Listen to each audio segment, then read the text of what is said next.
All right. Good morning, everybody. I watched the Academy Award. We're back live. We weren't on the air yesterday because Jackie needed a vacation day. Sometimes I need a little day of rest. Jackie needed a day of rest, so we took the day off. He's very old. I needed a bone marrow transplant. You need a bone marrow transplant? Yeah. I had my blood changed. Too much THC. Don't ask. Don't tell. Well, good morning, Robin. Look at you, all full of sunshine. Beautiful smile. Cheering up the room, wherever you go. I try to spread a little joy. Little angel you are. Light up the place. I did think that today. Let me spread a little joy. You know, we of course, yesterday we weren't here, but we have to discuss the Academy Awards because Absolutely. I watched them. I watched them. I barely saw them, but... Really? Well, I had a lot of people over, as you know. Yes. Which you couldn't come to. I guess you had something going on. Well, you know what I also thought about? I said, will I really be able to watch it if I'm there? No. And so I decided to work. We watched it, Jackie, right? Yes, we watched it, of course. I just thought, you know, because I watch it with a more... Go ahead. Finish. Trained eye. Oh. Yeah, I'm not just an observer. I got to admit, it was hard to follow the Academy Awards with Vinny Favali's commentary constantly running in my head. Vinny loves to talk. Does he not get a chance to talk ever? I think they lock him up when he goes home. We went to a movie on Friday, and Vinny sat next to me. I will never sit next to him in a movie again. He doesn't shut up. Constant, dialogue or commentary in one ear. Verbal diarrhea. My friend Pat was... I had a bunch of people over to watch the Academy Awards. My friend Pat was sitting there. He goes, who's that guy? I go, oh, that's Vinny. He's the head of CBS Late Night Programming. He goes, I'm going to kill him. I was also thinking Pat probably didn't like him because he was out of shape. Yeah, maybe that was it. Kill all fat people? Yeah. Is that Pat? No, he was just like, I'm going to kill him. Who's the guy with no neck? I go, what do you mean you're going to kill me? He goes, he's annoying. Oh. Vinny's a sweetheart, but I like Vinny. want to shut up. No, Pat is friend. I don't want to shut him up. Pat and his friend were there to watch. Every once in a while, he could take a breath. Yeah. He doesn't have to comment on everything. Pat and his friend were there to watch the Academy Awards. Like, I could tell I was talking to them. Like, they'd seen every nominated movie, and they were really interested in what happened. Right. And they couldn't hear a thing. Yeah. Between the trivia he knows and the negative comments he makes about everybody. Is that what it is? Oh, yeah, it's so funny. We're watching this movie with music in it, and Vinny is guessing every song, and then he's saying, whose rendition is this? And he's like, why are they using that song? And then Jackie used to be the wild party animal, and I figured out that Jackie passed the lampshade hat to Vinny. Is that right? Yeah, because Jackie sits there all quiet. Yeah, Jackie's No, I wasn't like that quiet. I just pick my spots. I say something funny once in a while. Well, you think it's funny. I was sat near the front by the screen for like half the time, and then all of a sudden he got up and moved to the wall completely the other side of the screen and started making these comments completely across the room. I mean, it was like, it got in case anybody missed him. Everybody could hear. In case anybody missed his comments. There was actually a funny moment. You know how, like, Billy Crystal has writers that must come out during commercial and tell them what to do and everything? Yeah. Something happened, and Jackie cracked a joke, and then they went to commercial. When they came back, Billy Crystal had that joke, and I could see him puffing his chest out like, I can do that. Except for the puffing of the stage. That was your lips that were puffing out. Your lips like a blowfish. Got all excited. Jackie goes, see? See, I'm right there. No, the first thing I said is the missing Oscar is in that woman's hat. Erykah Badu. So that was Billy Crystal's joke right after commercial. No, it was Billy Crystal's joke like 45 minutes later. Right. You thought of it right away. I thought of it immediately. Because I was talking to my parents about the Academy Awards, and my mother said, she goes, that Billy Crystal is wonderful, and, please. And that opening is very funny. She loves it. Loves it. I do. And your father loves it. Everybody loves it. And she goes, and he's quick. I said, hey, Ma. He's thinking of all I said, Ma, I hate to burst your bubble. He's got two guys writing for him on the side of the stage. Scribbling frantically. Yeah, Robert Wool and that gay dude from Hollywood Squares. Yeah, right. Was it Bruce Valanche? Yeah, Bruce Valanche. Try this joke. Name. Yeah. Well, we do now from Hollywood Squares. It's funny, you reminded me of exactly what Vinny was doing to annoy your trainer. Like, they're watching Billy Crystal the first half hour, and your trainer's the kind of guy that's, like, enjoying Billy Crystal. Yeah, he liked him. And Vinny's over there going, oh, my God, look at me, enough of you, half an hour, we got to look at Billy, could you give out an award for Christ's sake? That's Vinny. Yeah. Everybody was really drunk. Well, not everybody. I was. And then everybody looks drunk when you're drunk. Yeah. I did a shot of tequila with Howard. Oh, what are the odds of that ever happening? Yeah, you said to me, Robin, I walked into his apartment. He walks up and gives me this huge bear hug, and then he backs up and says, "I've been drinking." I said, Oh, my God. What are you? No, I went out to Did dinner. I call Hazelton? No, maybe. I was in a haze all weekend. No, what happened was, I went out to dinner with 10 people. So you were partying before? Yes. I built a night around it. You started early. I had a great experience. This guy, you know, I go to that Shun Li restaurant, the Chinese restaurant. So the guy who owns it, he says, "Hey, you're a good customer." He says, "Get together 10 of your friends." He says, "I'll make a Chinese banquet for you." Oh. That's what he says. Get together 10 friends. So I had a bunch of people that I needed to get together. And I said, "Hey, listen, you know, people would have me for dinner and stuff like that." So I said, "Let's go to this restaurant." And, you know, so, hey, this guy, I don't know, he made some dinner. It was great. Yeah, that restaurant's great. Yeah. You've been there. Yeah. And sitting there eating. Chinese banquet, that's special. Yeah. Then you got to drink during it. Right. Every time. Yeah, you got to drink a lot. I was drinking wine. Well, I'm packing it down, and I'm going, hey, this is fun. And then it was time for the Oscars. I came back. I said, well, we'll do a couple tequila shots. You know, just to get things going. To what? Just to get it going. No, Robin, now you have become Jackie and Nancy all by yourself. You know how somebody's mouth looks after they've been drinking red wine for a whole meal? Yeah. His entire mouth is red. He says, I've been drinking. Was it really You don't red? have to tell us. You kept saying that. I went in the mirror. I looked. There was nothing red. Oh, please.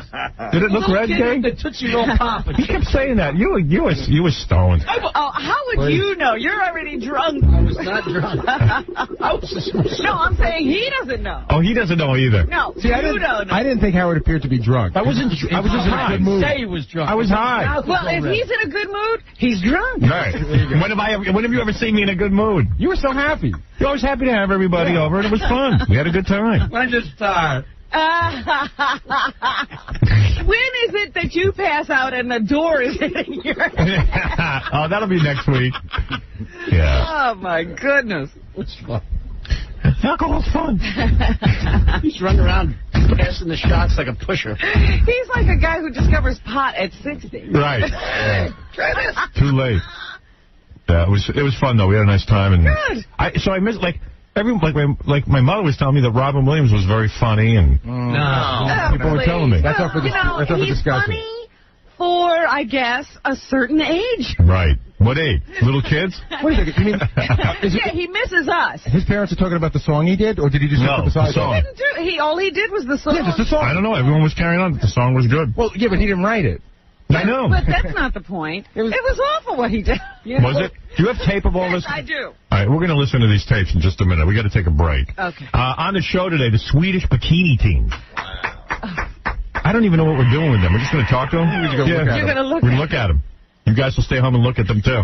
Throw baloney at their ass. You know what happened is you decided it'd be a fun thing to announce for a couple of weeks, but now the Yeah, reality it's of funny it. to say, but what do you do? Oh, I want to know. Speak English? I want to know what the hell that is. Well, I want to know how you get on it, because I think that one time we were promoting them, and some ex-members called up and were upset, and that they were no longer on the team. So how do you get on the team, and what do you do? They kicked off the team. Yeah, and what kind of team is that? What do you do? How do you compete? And where are the competitions? I've never seen bikini competitions. The great Andy Dick is stopping by. Oh, wonderful. Who we love, and he's just always so out of it. See how he is? You're right. Maybe and, you can join him in rehab. You're Yeah. And Kim Oya and Roland Kickinger. Oh, two people from... Son of the Beach, which airs its third episode tonight. Tonight, the big episode of Son of the Beach, so they're coming in the in. Gaheta. In the Gaheta, which is your favorite episode. That's right. It's great. You got to see this. Yeah, this is the one where Tim swallows a whole bunch of condoms to smuggle contraband. So funny. Yeah, that's And then there's the big gang leader who... the bird. The bird whose FU finger is frozen. Yes, he can't stop being the bird. Yeah. All right, we got to take a break, so we'll meet everybody in a couple of minutes. And I can't believe you didn't mention the funniest thing that happened at the Oscars. Which is? When the wheelchair guy? Yeah. Yeah, well, I've been reading about that. Really? Because all I know is I was pretty drunk, and I opened my eyes, and some guy was, like, falling out of his wheelchair. Couldn't believe what you were So saying. that was the greatest. You know how everybody talks about TiVo being the thing that you use for sports? Yeah. No, this was when I used the replay. I had to see that guy fall out of his chair again. I know what happened early on. It was, during one of those, he was in a documentary. Right. And I guess the people who made the documentary brought him there. But it was finally nice to see somebody who's really excited about winning an Oscar. This guy fell out of his wheelchair. Then Jackie would fall out of his chair if he wanted an Oscar. I did something so embarrassing when that happened. Yeah. I really, really thought that it looked fake. Yeah. And I thought it was some goof that somebody had set up. Right. And the guy's writhing around the floor, and I yell out, I go, oh, my God, what a bad actor. I go, bad actor. Been there, done that with my left foot. No, it looked like something like the guys from South Park would do. It just didn't look real because the guy was writhing around and nobody was really doing anything to help him. Well, evidently, I don't know anything about this guy, so now I'm reading about him. Right. The story on this wheelchair dude is he has cerebral palsy, and he evidently can paint.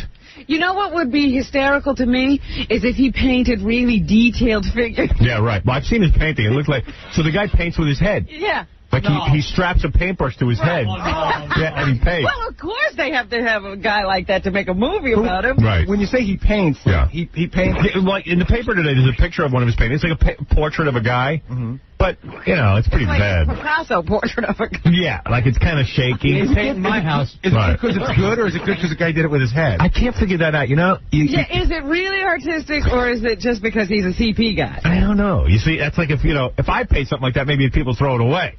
But that's what I'm saying. If he did something that was impossible to do with CP, but Right. he did it anyway, then I say, okay. Yeah, like those retards who play the piano. Right. You know what I'm saying? Like you should do one, and then we should take yours and his and see if we can tell him. Yeah. Send him to a gallery. See what they're doing. Right. So it looks like it's pretty good. I don't know. I mean, the picture in the newspaper looks like pretty decent. Yeah, but do those chimps do as well? Yeah, but it doesn't look any different than, like it looks like a Picasso. Like, Picasso, paints like a face, but it's not quite a face. Wait, but is he painting that way because he's an artist, or is he painting that way because that's the best? That's I don't all know. they do. I don't know. But anyway, I can't answer that question. I don't know enough about it. I might have We to get need that guy on the show. Yeah, we might have to. Let's get that guy. The CP dude. Yeah. So, you book him, Gary. All right. All right. So, evidently, he paints with his head. Yeah. Because he can't use any form of his body. And then when he heard he won the Academy Award, or the picture won the Academy Award, you think about it, the guy can't move anything, so how does he express joy? He's got to roll around on the floor. It's his whole body that gets involved. Yes, he started convulsing. Yeah. I thought he was having a seizure, but he was just excited. Yeah, and the only way to express that is to jump out of your wheelchair. It was weird because it did look like he was having an epileptic fit. Right. Nobody around him seemed upset by it. So that was even scarier. They all are used to him being this way. They were digging it. We never seen him do it. You thought he was breakdancing. All right, let's take a break. And you got some tape. Maybe I'll give those to me. It's called King Gimp. So if you're looking for that guy. Oh, that's sensitive. Yeah. Yeah, that's nice. I thought that was funny. And they say I'm rude. King Gimp. All right, let's take a break, and we'll be back right after these words. You're listening to Mr. Show Business. Who is this? It's the Howard Stern Show.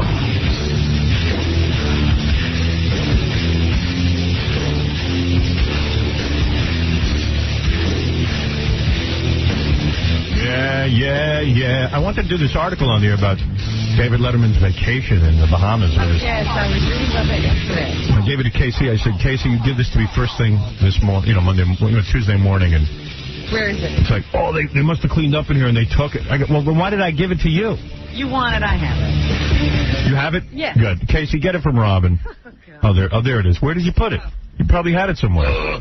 This is a different one. It was right there. I know where I left it, so I wouldn't have to think about it. Yeah. What? All right, just give me that. If you're gonna, I can leave it here all. In other words, if I give it to you, want to think about it. Casey, if I give it to you, Right. I could leave it right here. Right, and that's my area. That's where I leave stuff. Yeah. So give it to you. But what's the difference? All right, never mind. I'm not going to He explain it doesn't to you. understand safeguarding it. Right. That's why you gave it to him. Right. Not to leave it in here. I could have left it in here. He's like, I'm going to put it somewhere safe. Over there. Anyway, good morning, everybody. Your crew. That is my crew. I have to take responsibility. You're right. Hand-picked. Carefully thought through. All right. Let me just get everything set up here.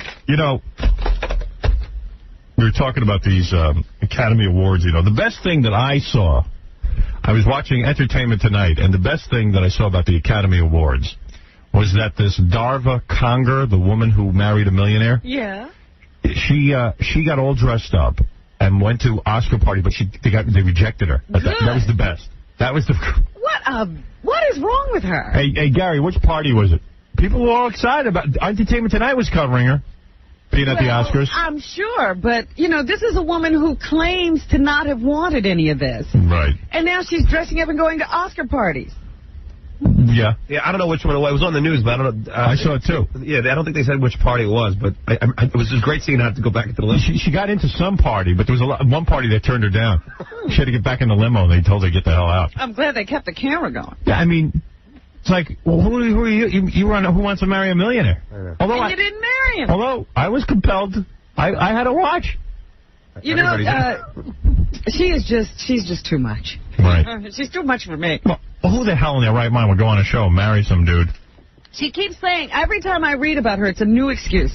The first was that she was just taking a vacation. She had no idea that there was a marriage at the end of all this. Yeah. The next excuse was that she had just found a lump in her breast, and she was so paralyzed with fear she didn't go to the doctor. Instead, she went to Las Vegas to see Who Wants to Marry a Millionaire. But Howard, like, when she was on Larry King, she said, well, her brother just died, but she just felt she had to get this word out. Now, why's she going to parties? I don't know. Every quote she contradicts herself. Yeah. She did, you know, she didn't like all this attention, but there she is at Oscar parties. She's wacky. This guy was picked from a bunch of millionaires, so he's got to be a great guy, but it doesn't matter if he has money. But the only thing you know about him is he has money. That's right. Same sense. Yeah. So anyway, I had a bunch of people over, and we were watching the Oscars. I barely heard them. I don't know what was going on.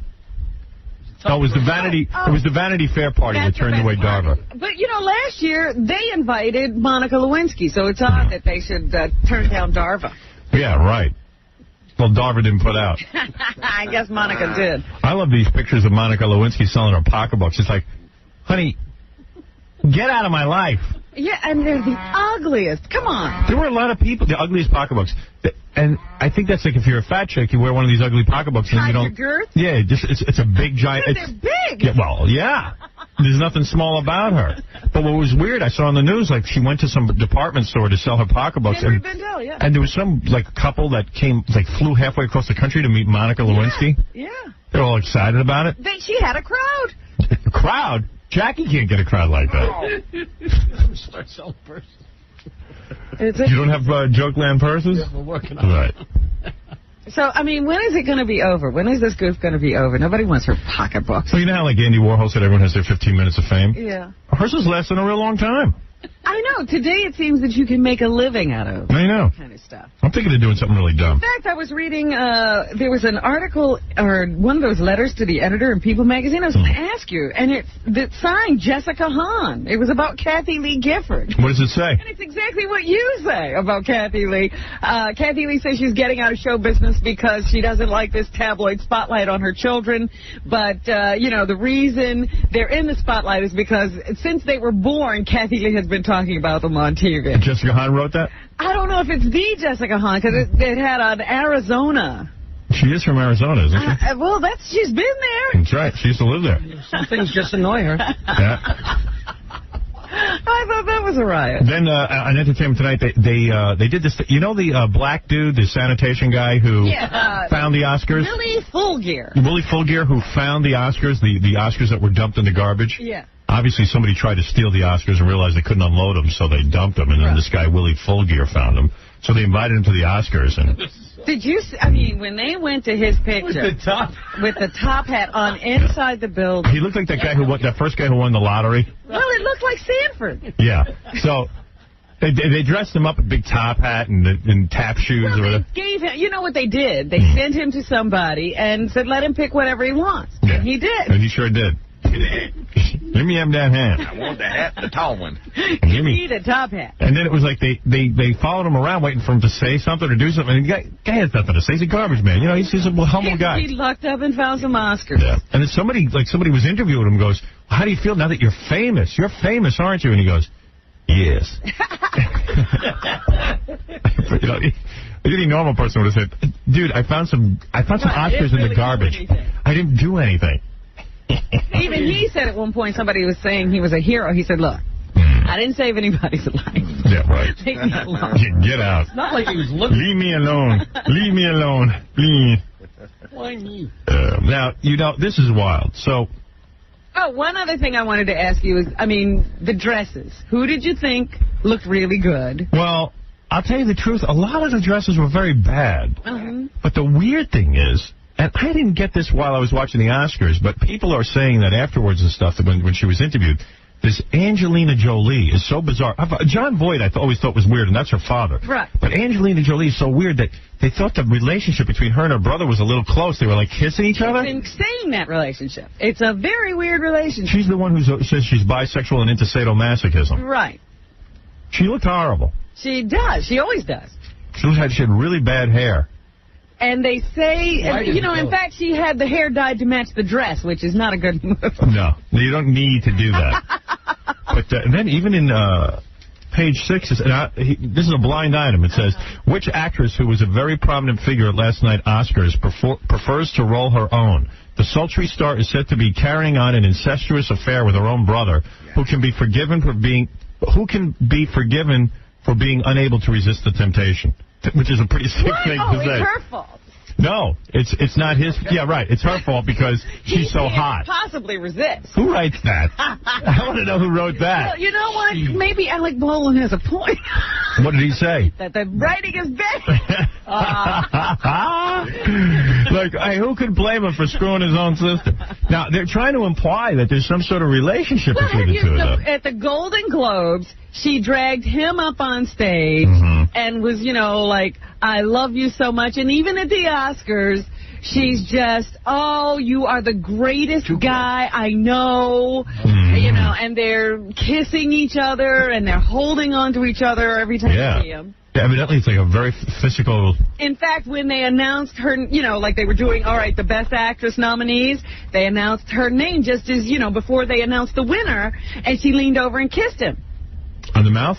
Well, I don't know, but that's what people are saying. Instead of usually people are looking at the camera at that point. Right. But she leaned over to kiss her brother at that point. Man, she's really in love with him. Wow. That's kind of wild. That's kind of hot. She's really crazy. That's sexy. What is it, Benji? During the walk-ins, when Joan Rivers does the interviews, he was standing behind her, and it really looked like his hands were on her hips, and looked like they were grinding like the way you do with a girlfriend and everything. Friends had a great episode where there was this guy that Jennifer Aniston was interested in. I don't know if you saw it. And she really liked him, but he had this unusually close relationship with his sister. Like, there are guys who have these, like, ridiculously physical relationships with them. Maybe who knows what's going on there. Do you think it makes her hotter or less hot? Hotter. Yeah. Oh, please. Any weirdness makes her hot. I want to know her now. I want to know her. I want to be alone with her. I'm not even attracted to her. Her brother will have to be there. Yeah, bring the brother. I want to do her right in front of her brother. Because now they're even, making him, like, she put him in her next movie. Right. So that he can be there with her. Right. Because he's an actor, too. Right. She needs him. Now, was she raised by John Voight? No. He pretty much... Really? I'm trying to picture him having a family, like hippies all walking around naked. No. That didn't happen. No, if that happened, they might have been all right. Yeah. Walking around naked in front of your kids is better than what happened here. Right. She said, he's the closest thing to me, and... Yeah, really, literally. Right. But, I don't know what's going on, by the way. I'm not saying anything. Nobody does, as far as I know. Right. But the papers are all saying that it was an unusually close relationship. It's funny. We got to interview her. 1 minute they're telling you to be close to your family. The next minute they're telling you you're too close. Yeah, you can't win. Hey, Gary, you get me that Angelina Jolie. Tell her I need to interview her, and I want her in the worst way. So, this is kind of funny. So the Wall... But we were talking about who looked best. Yeah. Well, you know what? I was really drunk. And I was.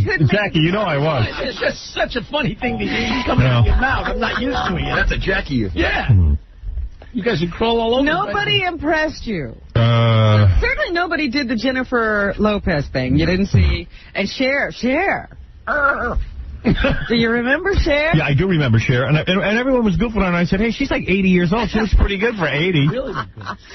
I thought she looked the best that she's looked in a little while. I thought she looked good. She's a little chunky. But she slimmed down. I guess the dancing on tour has slimmed her a bit. Yeah. She's not back into fighting shape. But no. Isn't she like 60? And everyone was talking about how bad Jack Nicholson looked. Oh, he's getting to be very funny looking. One of the women at the party said to me, you know, I feel bad for that Lara Flynn Boyle. She's going to have sex with him. She's got to have him. I said, I don't feel bad for her. You know. She probably doesn't even know it. Yeah, right. But he's looking very weird. He looked a little weird. And it was weird. I mean, you know, because you're looking at Billy Crystal say you're still the coolest guy in the room. It's like, no, he's not. No, he's not. He's not cool at all. Oh. And the little mustache he's got to lose. And the hair sprouting on the side. Yeah. You know, it's just... Those are to hide his antenna. That's antenna to find hot chicks. And the other person I had questions about was Keanu Reeves. What's his story? What is wrong with him? And what was he doing there? Because he was in, I guess The Matrix won a bunch of special effects awards. Special effects awards, but he had his hair like, you know, here's a good-looking guy. All he has to do is comb his hair. He doesn't care. He's good-looking. He can do whatever he wants. And then he stands up and he talks like a robot. Well, I don't know anything about him. I really don't. I mean, I don't know about his hair or anything. Just very strange. I don't even care. Gwyneth Paltrow looked like she'd been beaten before. Well, she's like the chick who, like, you know, like if she hugs you backstage, you're now one of us. She was hugging Hilary Swank. Accepting her into hey, the... what's wrong with that weirdo husband of Hilary Swank? Oh. Crying like a woman. He was very funny when they put the camera in him with his tears. Oh, my God. What's his problem? She's going to... I predict they're divorced in a year. I said the same thing. This is a relationship in trouble. Yeah. Right? Yeah, definitely. Definitely. She's so in love she forgot to thank him, and he's sitting there crying. So all backstage, you know, any of the backstage stuff, you know, that I saw yesterday on Entertainment Tonight and so forth, she's thanking him over and over again. Right. Because she forgot to thank him on stage. Yeah, and you know what? He was waiting when she said last but not least. He thought, I'm sure, that she was going to say him, and she thanked Brandon Tina. Who'd she thank? Brandon Tina is the character she played. Oh. Nice. Yeah, thanks for getting beaten up and dying. What's up? No, I thought Faith Hill looked the best. Yeah, she's good looking. She had that great dress on, too. That's the blonde who was performing? Yeah, she was good looking. I like her. She can't sing, though. I don't care. You asked me who looked good. I'm trying to think who else looked good. Charlize Theron. Charlize Theron. She looked horrible. She had that great dress, that open back. I thought she looked great. Bad hairdo. Yeah, the hair was just awful. I don't remember. I was drunk. She can't do anything wrong. Yeah, you were into it then. I was? Yeah, but I don't know what I was doing. I was like, what? Anybody want more tequila? And I got to say that Hey, I want to thank, you know who was great at the Oscars? Sammy Hagar for that Cabo Wabo tequila. Was it good? I wondered if you were drinking Cabo Wabo. Yeah, it was real good. It was very, very good. But he said you could drink that straight You gotta watch out and not have any problems.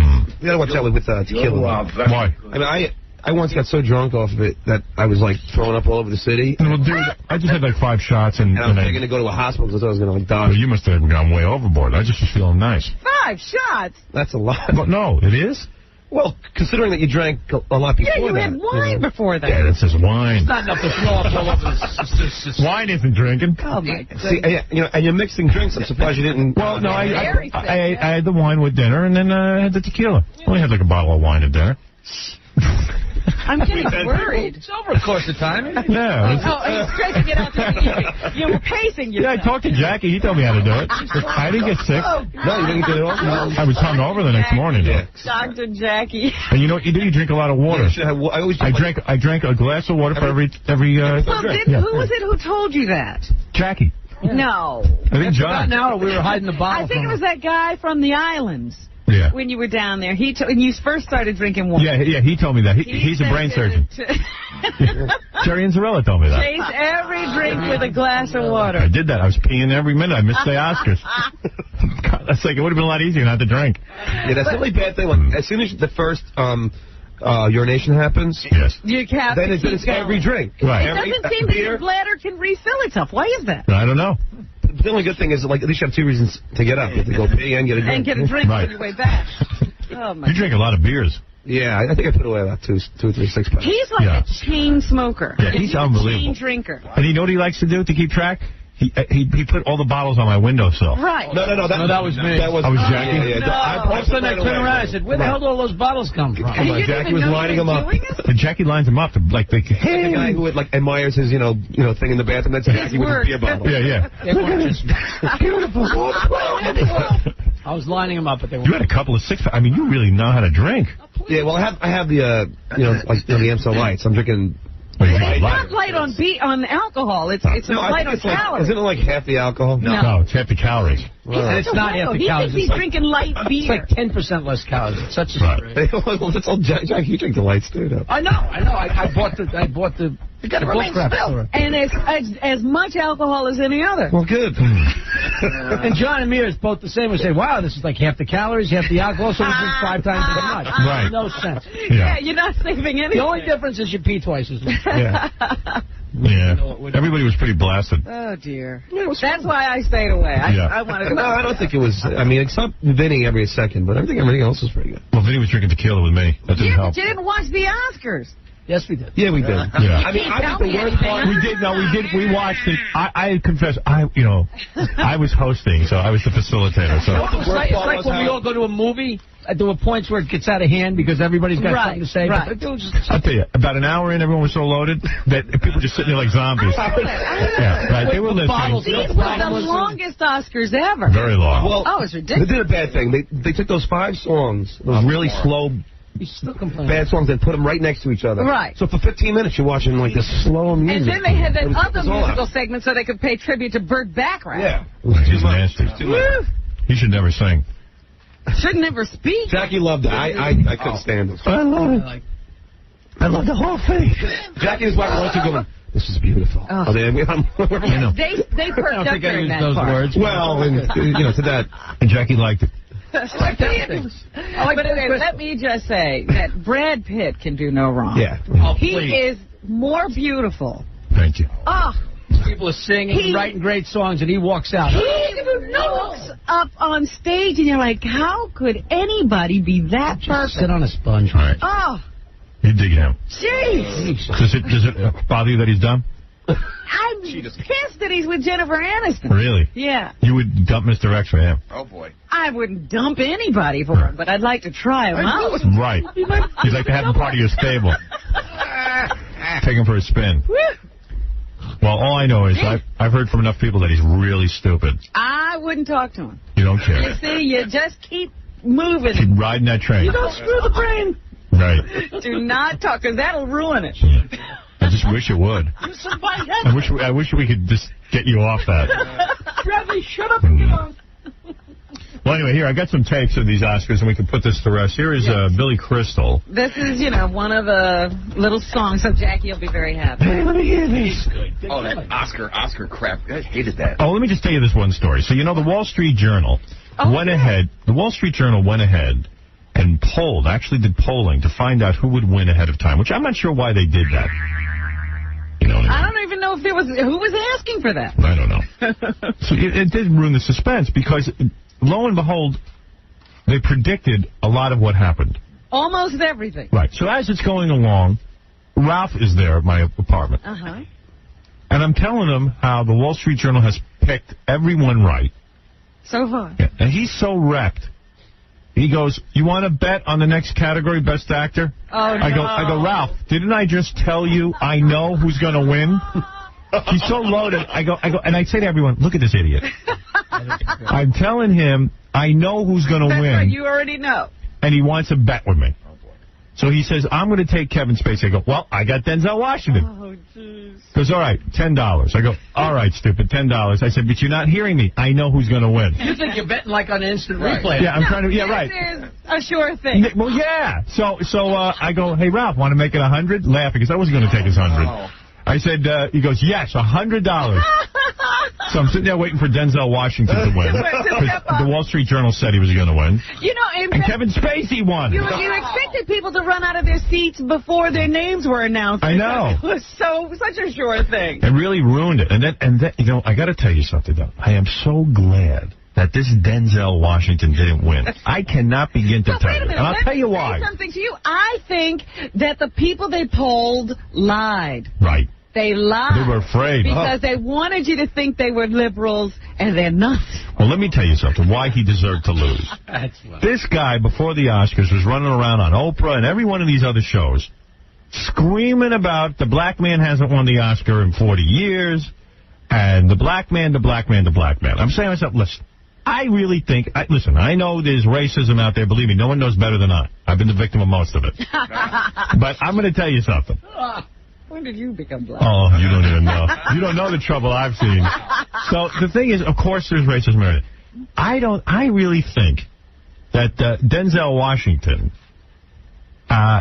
despite what he may think, he was really going around saying, hey, look, I'm black. I deserve to win. It's 40 years. That's the sad thing. Right. That's the sad thing, that he's now reduced to saying, look, you should vote for me because I'm black. Yeah, I mean, first of all, he belittles himself because who the hell really cares who wins the Academy Award? It's like, I mean, stop showing how much you care. That's right. And he's all pissed off and angry. And it's like, you know what? I really think if you do the best performance, people will vote for you. I don't think people are biased against Denzel Washington. I really don't. I think people would pull for him, just like they'd pull for anybody else.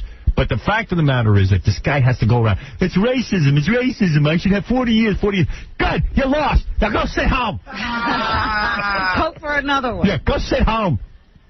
Do Hurricane 2. Right. It really is. It's ridiculous that somebody says, I should win it because I'm black. I'm black. It's an obnoxious message. Cuba won the... Yeah, of course. He was talking best actor. Just be quiet, John. You're not even... Cuba. Here we go. Someone didn't get laid last night. No, because right away, Cuba won. Well, he's black. He won. He didn't win best actor. I'm sorry, Robin. That's his argument. Oh, that's what we're talking about. Pete, you're on the air. Howard. Yes. Didn't Erykah Badu, didn't she look like a black Marge Simpson? You know what? That hat was higher than I've ever seen it before. I think... Did you see the limo going down the block with the head sticking out the sunroof? Yeah, how does she get in the car with that thing? I don't She know. has to lie across the seat. You know, you make a good point. I mean, that hat's got to create a lot of issues. That was the worst. It was at least as tall as another What person. keeps that on? Glue. What's going on underneath? Does she have hair or what? Who knows? Nobody ever sees under the hat. It's scary, that She hat. had like Mini-Me under there or something. She had a kid in there. Yeah, But, that's what her children are. She reminds me of those African women who can balance plates on their head. You know, they walk around with a basket. Listening. She's like the Leaning Tower of Pisa. It's when a wind blows, it knocks her over. Maybe she stole an Oscar for Denzel Washington and put it under there. And she's a little weird because she always talks so slow and the head's going. She's very important. And it's a good movie. But she's very important. Hey, Howard, how about a laptop? No. For what? Just for calling. No. Get out of here. We don't have any more laptops. That guy's the Denzel Washington of callers. He wants an award just for calling. Yeah. Give me an award on black. All right. All right, here's Billy Crystal. Yeah. Aren't we getting tired of this bit? Am I crazy? Really? The first part was great, I thought. The whole, the movie thing. Yeah. How do they do that? That's so That cool. was cool. And when he was in the dress and the with Dustin Hoffman, that was hysterical. That was good. Kids who see dead people are the spookiest people in the world. I don't know. I'm sick of this. I know everybody's saying how good he was, but... Well, these are a bunch of people who love having their ego stroked. Right. Since he sings to them, they like it. Right. Right. I don't know. I guess I must be the only one. You're not the only one. Oh, okay. Now, here's Angelina Jolie, the one who's, like, almost making out with her brother. The first big award presented. I'm surprised nobody's ever fainted up here. I want to thank my brother. Did you thank her brother? Yeah, she started talking about how wonderful he is. I'm in shock, and I'm so in love with my brother right now. He just held me and said he loved me, and I know he's so happy for me. And thank you for that. And so thank you to Columbia, Winona, you're amazing, and thank you for supporting all of us through this. And all the girls in this film are amazing, and Whoopi, everybody. What are they trying to say? She's doing them or something? I don't know. I think that's what they're implying. Oh, man. What else would be too close for a brother and sister? Too close. Whoa. I don't think they're doing it, are they? No. Damn it. That's hot. But, you know, I mean, the first person. She gets an Oscar, the first person. Oh, I'm so in love with my brother. Well, At least you said something interesting. Nobody else did. Yeah. And my family. That's definitely got my attention. I'm definitely focusing on her. Where we go from here? Yeah, let's get back on that joyride. You know what's annoying is Barbara Walters. For her to call herself a journalist with these interviews and these... is she horrible. And someone told me Meredith Vieira was running around and jumped on Clint Eastwood's lap, was trying to interview him, and he was like, get her the hell off of me. Well, see, this was at the beginning of the Oscars. She runs through and she goes, Clint, you're in my seat, and she just jumps into his lap. She used to actually have some credibility as a journalist, but not anymore. She's a complete retard now. Yeah, I mean, she should wear a sign that says idiot. Right. She's an idiot. She wear a dunce cap. All those broads. And someone said Tyra Banks was a reporter for... I missed that. You know how Joan Rivers stands on the runway and talks to people about what they're wearing? Yeah. Instead, they got Tyra Banks to do it. Oh. And she was, like, doing the greatest black impression. Yeah. You look at her and you go, oh, beautiful woman. But she's got, I'm also black. So she's like, girlfriend, who do you pick for... what was your favorite movie? Girlfriend. Well, we're right here on that, because I'm with you there. No. Trying to be black? Yeah. Did you like her dress, Robin? She did. She has too much top for that dress. Oh, it's horrible. Did you see her? No. It's like Cinderella. Right. Whole thing's coming out in the bottom. For loving me, Janine Schreier, and your sister, Michelle. Michelle, we love you. I'm looking for sexual references in this entire speech. My mom, who's the most brave, beautiful woman I've ever known. And my dad, you're a great actor, but you're a better father. Wow. See, she digs him as a father. I guess it's good if your father stays away. Yeah. Let me tell you, the more you stay away, the better father you are. And, Jamie... It's when the kids are exposed to you that you suck. I have nothing... Hey, Mom, you're next. It's the brother again. This is the brother, Jamie? Yeah, okay. Wait. Now you are the strongest, most amazing man I've ever known. Oh, man. That's weird. She begins with the brother and she ends with the brother. You are the strongest, most amazing man. Oh, man. Oh, man. I love you. And thank you so much. Hey, baby. You might need to talk to me.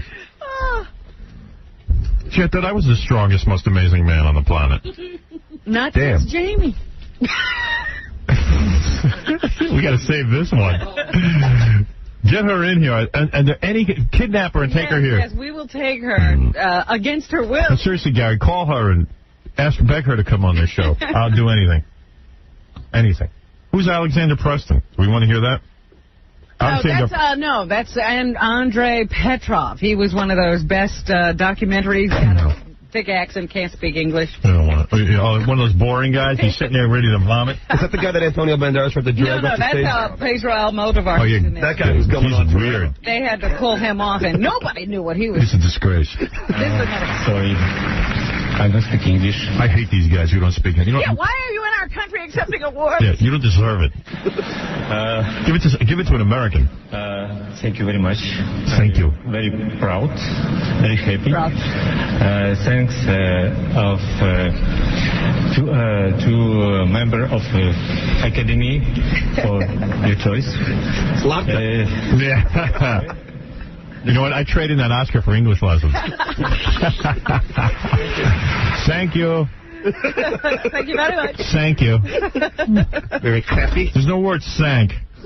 I got to take a break. We'll come back, listen to the rest of these tapes. And also, the Swedish bikini team will be here. Oh. Got to talk to those chicks. Thank you very much. Think we could bang them? Get out the tequila. I'm sure we could. All right, we'll be back right after these words. Stuttering John versus the always arrogant Billy Crystal. How are you? Good. How you doing? Who are you? Paul. How's it going? From where? From XRK. Are you glad that you're the only guy who can handle the Oscars? I'm not the only guy who can handle the Oscars. Well, David didn't do as good job as you. David did great. I love what David did on the show. He was terrific. Okay, will there be a Mr. Saturday Night too? Yes, there will. Oh, yeah? Mm-hmm. Okay, how many years were you married before you cheated on your wife? So you can take this to Howard, right? And you can shove this right up Howard's stupid ass, okay? Well, you don't like Howard anymore, Bill? No, because Howard dumps on me all the time, and, it's just not fun when you have a thing like this, okay? And now you'll do this on a show, and you'll all laugh and have a good time, but it's not fun, Thanks, Mr. Charming, from your friends at the Howard Stern Show. All right, Billy has a problem. As good as the day he did it. Yeah, every time I hear that, it gets better. needed Bruce Valance to stand to the side and write him a line. Yeah, that's what I was thinking at that moment when he says, is there going to be a Saturday night too, or whatever. I don't think the movie was. It's like, oh, the writer's on. Yeah, where's Bob Wall? I need him to write me a line. I know there are tons of people on the phone. We just have a packed show today. The Swedish bikini team is here. Ulrika, Sofia, Christine, Emma Sofia, and Evelina. Whatever. I think they're coming in bikinis. Well, they're the bikini team, I would hope. Yeah. I don't know. You know, here's what I have figured out. Because, you know, and I haven't looked into this. You studied. Yeah, I studied it. These are like Sweden. They don't even have. Isn't it cold over there? Yeah, they're not even here to really bring them all in, will you? They're not really here to promote anything except being from Sweden, because they're like ambassadors from Sweden. Wow, hot chicks. Look at that. Hey, girls, come on in. Everyone is in bikinis. It's important. Oh, you guys look good in your bikinis. Everybody's... And they run around the world like this? What they do is they run around like this. The Swedish bikini team. How are you, girls? What's the matter? You having a problem? No, do you have? No, your friend over there is having a problem. What's the problem? What's wrong, honey? I can't hear. You can't hear? Believe me, what I got to say, you're not going to want to hear. It's not worth it. It's not worth hearing. Girls, let me see if I understand this. You all look beautiful in your bikinis and everything, and you're young girls. What are you? How old are you? I'm 18. 18 years old. Everyone pretty. 27. You're 27? Well, you look very young. How old are you? 19. 19? How old are you? 21. 21? And I'm 18. You're 18 years old. You're young So girls. it's 18 to 27 we have. Right. And really, what I understand is that the reason, because everyone laughs to hear Swedish bikini team. What is that? It's not really a team in the sense you don't compete with anyone, right? No, we are supposed to in the future. You are supposed to compete with other teams? Yeah, with other countries' bikini team. Oh, there are bikini teams. So this is no joke to you guys. I mean, this is not a goof. You're very serious. How do you get on the bikini team? Yeah, how do you become a bikini team person? You have to go enter a contest? It's an audition. Audition? Pick up people who... And what does the audition consist of? Yeah, what do you got to do with the audition? Yeah, talk about yourself and that kind of stuff. You talk in English at the audition or in Swedish? Swedish. So what did you say that swayed the judges? Yeah. What did you tell the judges when you were there? Just like what you do in your spare time. Tell us. Yeah. Tell me what you said. About yourself. Let me hear you do it. What are you doing? Yeah, I'm going to an actor school and I'm writing a lot. Yeah. You want to be an actor, but you'd want to be a Swedish actor, like an Ingmar Bergman movie or something, right? Oh, what was that woman's name? Lee Volman or something. Yes. Yeah, but like it would be hard for you to be an American actress. You would have to be an actor in Sweden. They probably don't pay anything. There's probably not a big film industry in Sweden. You know what I'm saying? Yeah. Yeah, see? So why waste time with that? I would like to know what the other girls are doing. Yeah, tell me what you said at your audition. I am a soccer player. Right, you said that I am a soccer player, and they immediately chose you? Yeah. Right. No. I had to talk about myself. And you want to be an actress too? No, I don't want to. They won't talk to us about them. Because Sweden makes one film a year, I think. You know what I mean? That's good. So. Is there like a Swedish stage, like a Broadway in Sweden? Yeah, right. So anyway, you guys are glad to be out of Sweden? You're glad to be here in the United States? Yes. That's great, right? The United States rules. It's the greatest You're country not going ever. back to Sweden? Are you guys going to defect? Defect. Are you going to? They don't? Do you want to live in America? Marry a rich guy? Maybe. Maybe someone. Right, F Sweden. Who needs it? I don't like Swedes. I don't like Sweden. I don't. Well, during World War II, they said they were neutral, right? You heard this? Yeah. It's the biggest lie ever because they supplied iron ore to the Nazis. And I say, how do you become neutral? Where are your balls? What are your men like? Are they all gay? I mean, seriously. That's why they're here. Is that why you're here, to meet some real men? You see the men in this room? All of us fighters. Angry Please, Jackie men. would turn in a second. Well, Jackie had a bad knee during Vietnam, Robin. I'm not going to take that. I had an injury. He had an injury. He would have been there. But we are men. There's no such thing as neutral. We take sides on everything. On the Oscars, we fight each other. You understand? We are real men. The men in your country are like women. No, they're not. Yes. The man is the same. No. Oh, honey, you don't know. Yeah. But let me correct all, because you girls are young. You are all young. Yeah, we are. Let me tell you something. American men are the bravest and the strongest and the most virile. Even more than Israelis? No, not more than Israelis, but because they're crazy. Have I ever been? I would never go. Because when somebody says they're neutral, when the world is crumbling around them, they are cowards. You got people shoving people into ovens. Yeah, and believe me, you guys would have ended up in oven. You think you could be neutral. Hitler would have taken care of you, too. You understand what I'm saying? You have to fight. And I want you guys to go back to Sweden and tell your men that they are cowards. Refuse to have sex with them. Refuse them. As beautiful as you girls are, refuse to have sex with these men. Will you do that for me? You will not do it? Why will you not do it? Get the microphone, Casey. I like Swedish men. You do. Yeah. You're making a mistake. You have no idea. If you were to make love to a Howard Stern, that is a brave man. Yeah. I fought for everything. And you see this guy, Doug Goodstein? A true man. Are all you girls virgins? Are you 18-year-olds virgins? Some of you look very young. Are you a virgin? Aren't they very liberal? Are you a virgin? You are? Yeah, we are. You are virgins? Oh, not all of you. A couple of you banged a few guys? Come on, I don't think any of them are. In Sweden, I think it's mandatory to give it up at 12. Yeah, Sweden, you're very open about your sexuality. Isn't that true? Yes. Yes, you are. Yes. You like that. You like to have sex over there. Hey, why not? What the hell? But why are they all depressed? Maybe, yeah. Now, why do you have the highest suicide rate? Because why is everyone depressed? Has anyone in your family committed suicide? No. That's very unusual. There's a very high, do you know there's a high suicide rate in Sweden? No. So you girls don't know anything about Sweden. You don't get hit by the falling bodies as they're walking around. Yeah, you guys got to, your men are cowards. They are afraid to fight. And when they're not busy fighting, they're busy killing themselves. It's a very screwed up country. But let me tell you something. It's raining people over in Sweden. I picture a town, you walk around and people just jumping out of buildings. You gotta dodge the people. Have you ever seen anyone jump out of a building or anything? No. You have not. I'm shocked. You've never even seen anybody come out there. But isn't it true that Sweden is very sexually uninhibited? In other words, you're very open about your sexuality over there. Is that true? Yeah, that's true. Yeah. How does that happen? Like, what do? You go to orgies and stuff? You go to parties? We talk a lot about it in school. You do? Yeah, what do they say? Do they teach you how to do it in school? I need to go to school. They teach us about it. Do the teachers get it on with you? Over there, they do not? It's a hands-on kind of class. Really? Have any of you ever kissed each other with your sexual openness? No. No one is falling in love with each other? No. You girls never go gay? No. What about you in the middle there? You a lesbian? No. You never tried it? I never tried that. I don't know. Whoa! You're open to it. You're open to it. Yeah, you girls are wild. I don't think Yes, nothing wrong with that, honey. Okay. There's nothing wrong with that. That's beautiful. And what I went to a school. You're right. Here in America, very uptight about sex. Right, you can't talk about it. Although I did have a teacher who dry humped me during recess. That's right. She was very unusual. Actually, he was very unusual. No, I'm saying the teachers will what do they say about sex over in Sweden? Do you know? What do they tell you? That it's okay to have it? Yeah. They do. And they give you condoms and Do they stuff? give you rubber to wear on your penis? Do they fit you for diaphragms and stuff at the school? No? Well, listen. I've learned nothing. But I do know the Swedish bikini team is available for appearances and endorsements. Really? That's true. And if you need to get in touch with them, what do you guys charge for, like, to appear at my house or something?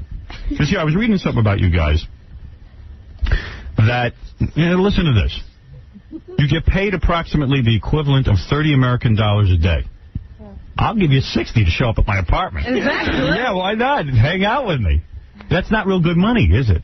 No, you're not getting rich from being on the Swedish bikini team, but maybe it would lead to things. What are they getting out of it? What are you getting out of it? We can travel, and we have a lot of fun. Right. Do they feed you, or you got to pay for your own meal? They feed us, of course. They feed you, but they only pay you $30 a day. No, but we have really fun. You do? Yeah. And you'll go on tour, you'll go to different places and this kind of thing? Yeah. Right. Do you have a whole wardrobe of bikinis, or are you stuck with that one? Yeah. Who gave you those bikinis? Are those your own bikinis, or somebody designed those for you? Yes, Venus. Venus decided. Well, they did a nice job. You girls are beautiful girls. Thank you. I just feel bad. Your men don't know how to fight. Do you ever see your men fight at all? Do they ever show some machismo, like over here? No. See? These poor girls. They want real men. They don't want... You should put your men in bikinis.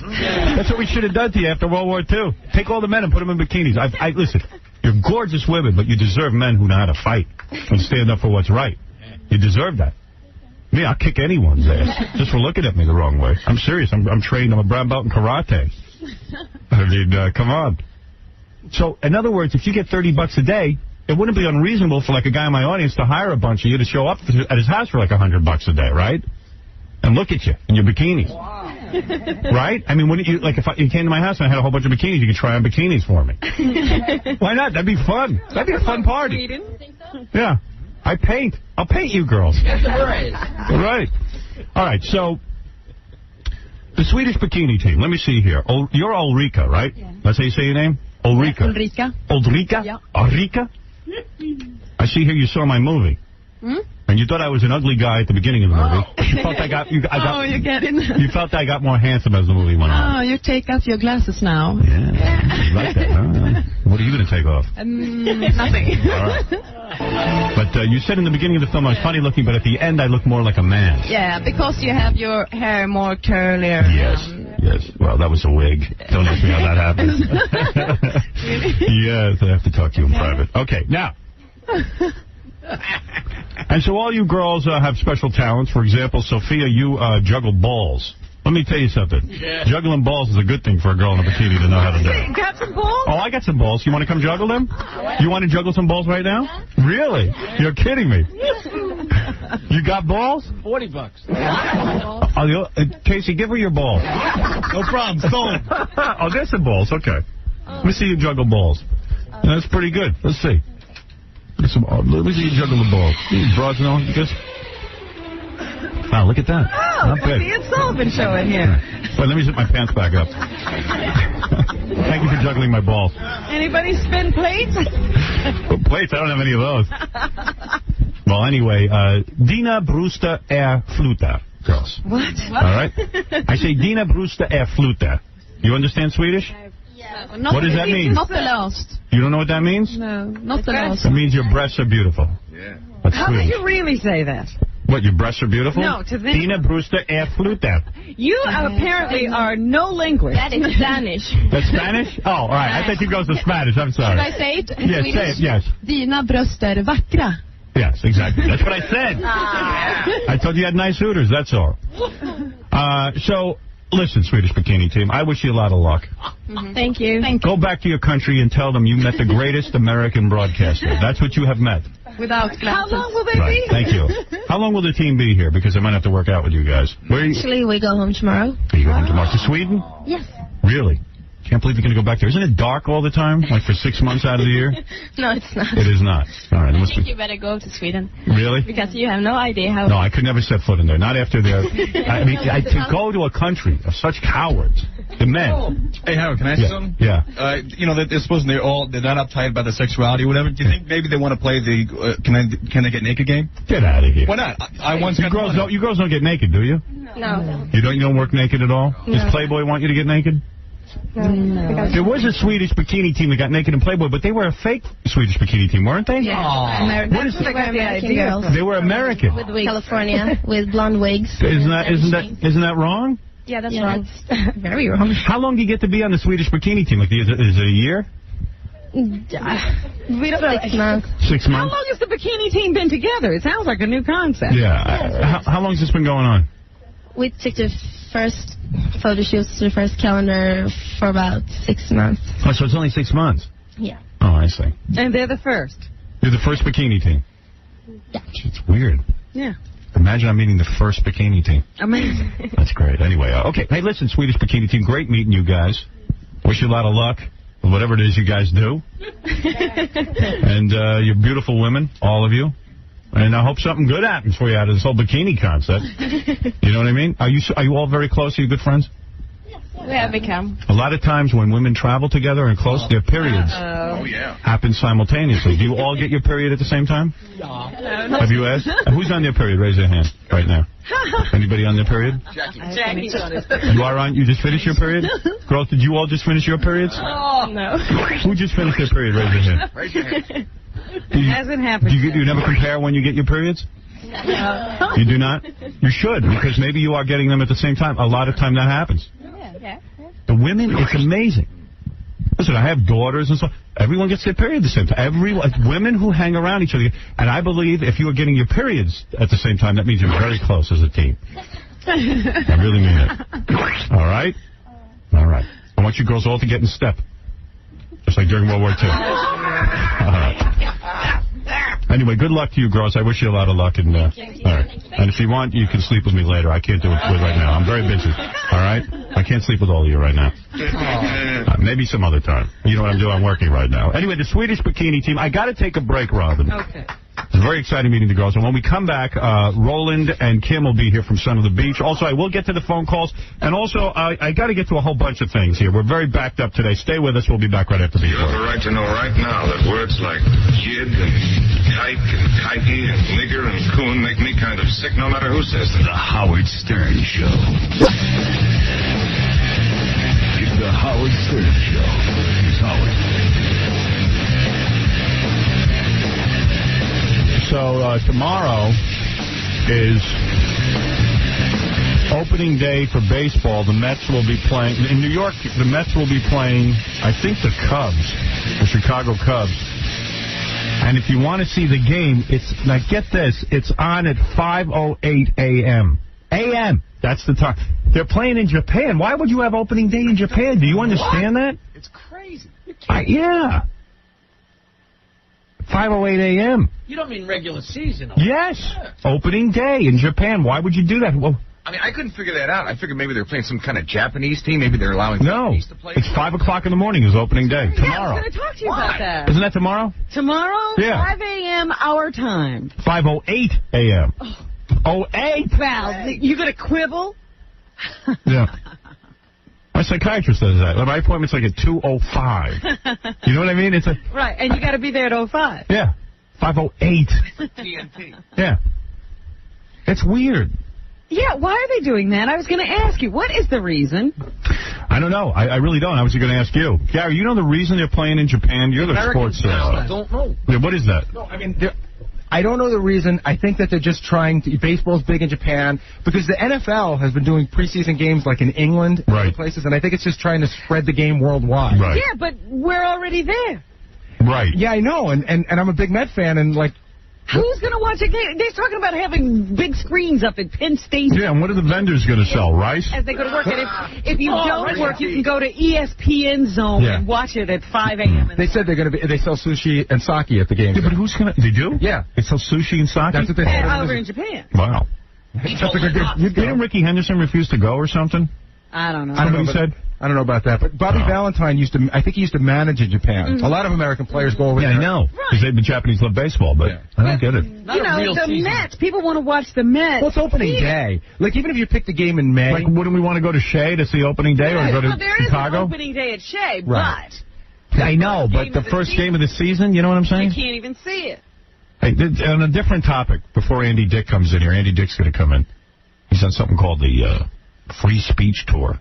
Spitfire Tour. Spitfire Tour. What's that? I don't know. I think it's something that wacko Harrelson put together, Woody Harrelson.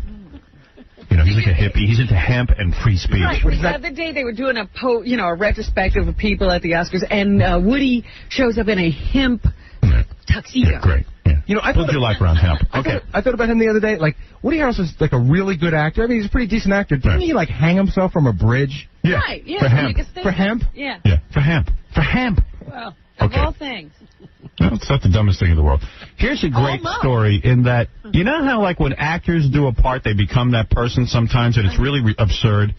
Like Hilary Swank, who just won for Boys Don't Cry. Boys Don't Cry was the story of a girl who poses as a boy. Well, she didn't just pose as a boy. She thought she was a boy. She wanted to be a boy, thought a boy was locked inside. Unfortunately, she had a vagina. Yeah. So, anyway, and then she got killed because, you know... She was with a bunch of wackos who didn't appreciate that. Right. Anyway, so now I'm reading here the Celebrity Bulletin, and it says, Hilary Swank, Best Actress Oscar winner for Boys Don't Cry, arrives from Los Angeles to be a special guest at the 11th Annual GLAAD Media Awards. So she's going to be, like, speaking at gay events. She was on the cover of The Advocate, the gay magazine. What else do you think is going to happen to her? She became... Oh, this is it for her. She might as well... This is a fluke movie. They made it for under $2 million. The movie is kind of boring. I watched it. It's more documentary style. Yeah, it's like watching somebody's real life, which is no fun. I don't like it. I started watching it. I went fast forward to where she gets killed. I have to say, when you look at her body of work, this is it. It's 90210 in this. And Karate Kid 4, the next Karate Kid. Yeah. I'm looking at her at the Oscars, and she's doing everything she can to make herself not look like the character she played. Yeah. But in there is the character she played. You Yeah. look at her, you go, she's not a very, she doesn't look like a movie star. I don't know. Her husband was blubbering like a pussy. And then she didn't even thank him. I give that marriage a year.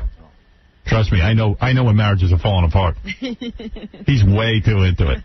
Well, it's a weird thing because I always thought, when I saw them as a couple, I always thought they were actors of equal caliber. Right. Now she got an Oscar. Yeah. Gotten an Oscar, that's it. Yeah. She's kind of cute. Yeah, she's good. She's got bigger teeth than you. I know. But that's the whole point. She's a funny-looking person. Yeah. She's got bigger teeth than you. When she was on 90210, I was like, why can't they get a hot chick for that part? In fact, when she smiles, it's like an unveiling because the teeth and lips back and they reveal all these teeth. Right, her teeth are like an awning. It's the shade under there. All right. Anyway, this guy Andy Dick, of course. There he is. Little brown ring. Little brown ring, you opened up my eyes. He is on news radio. I guess they canceled that show. Yeah. You've cut me. I know he's signed some kind of a production deal to do something with somebody. I see you. Don't forget, he has an interesting partner. We have to find out. Who?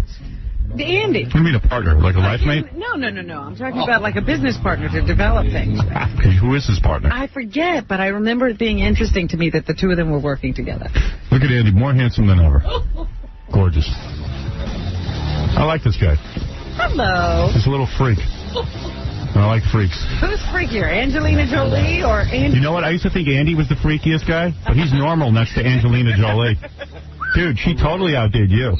What did she do? She's like carrying on with her brother. Like, no one's really clear on it, but she's like way in love with him.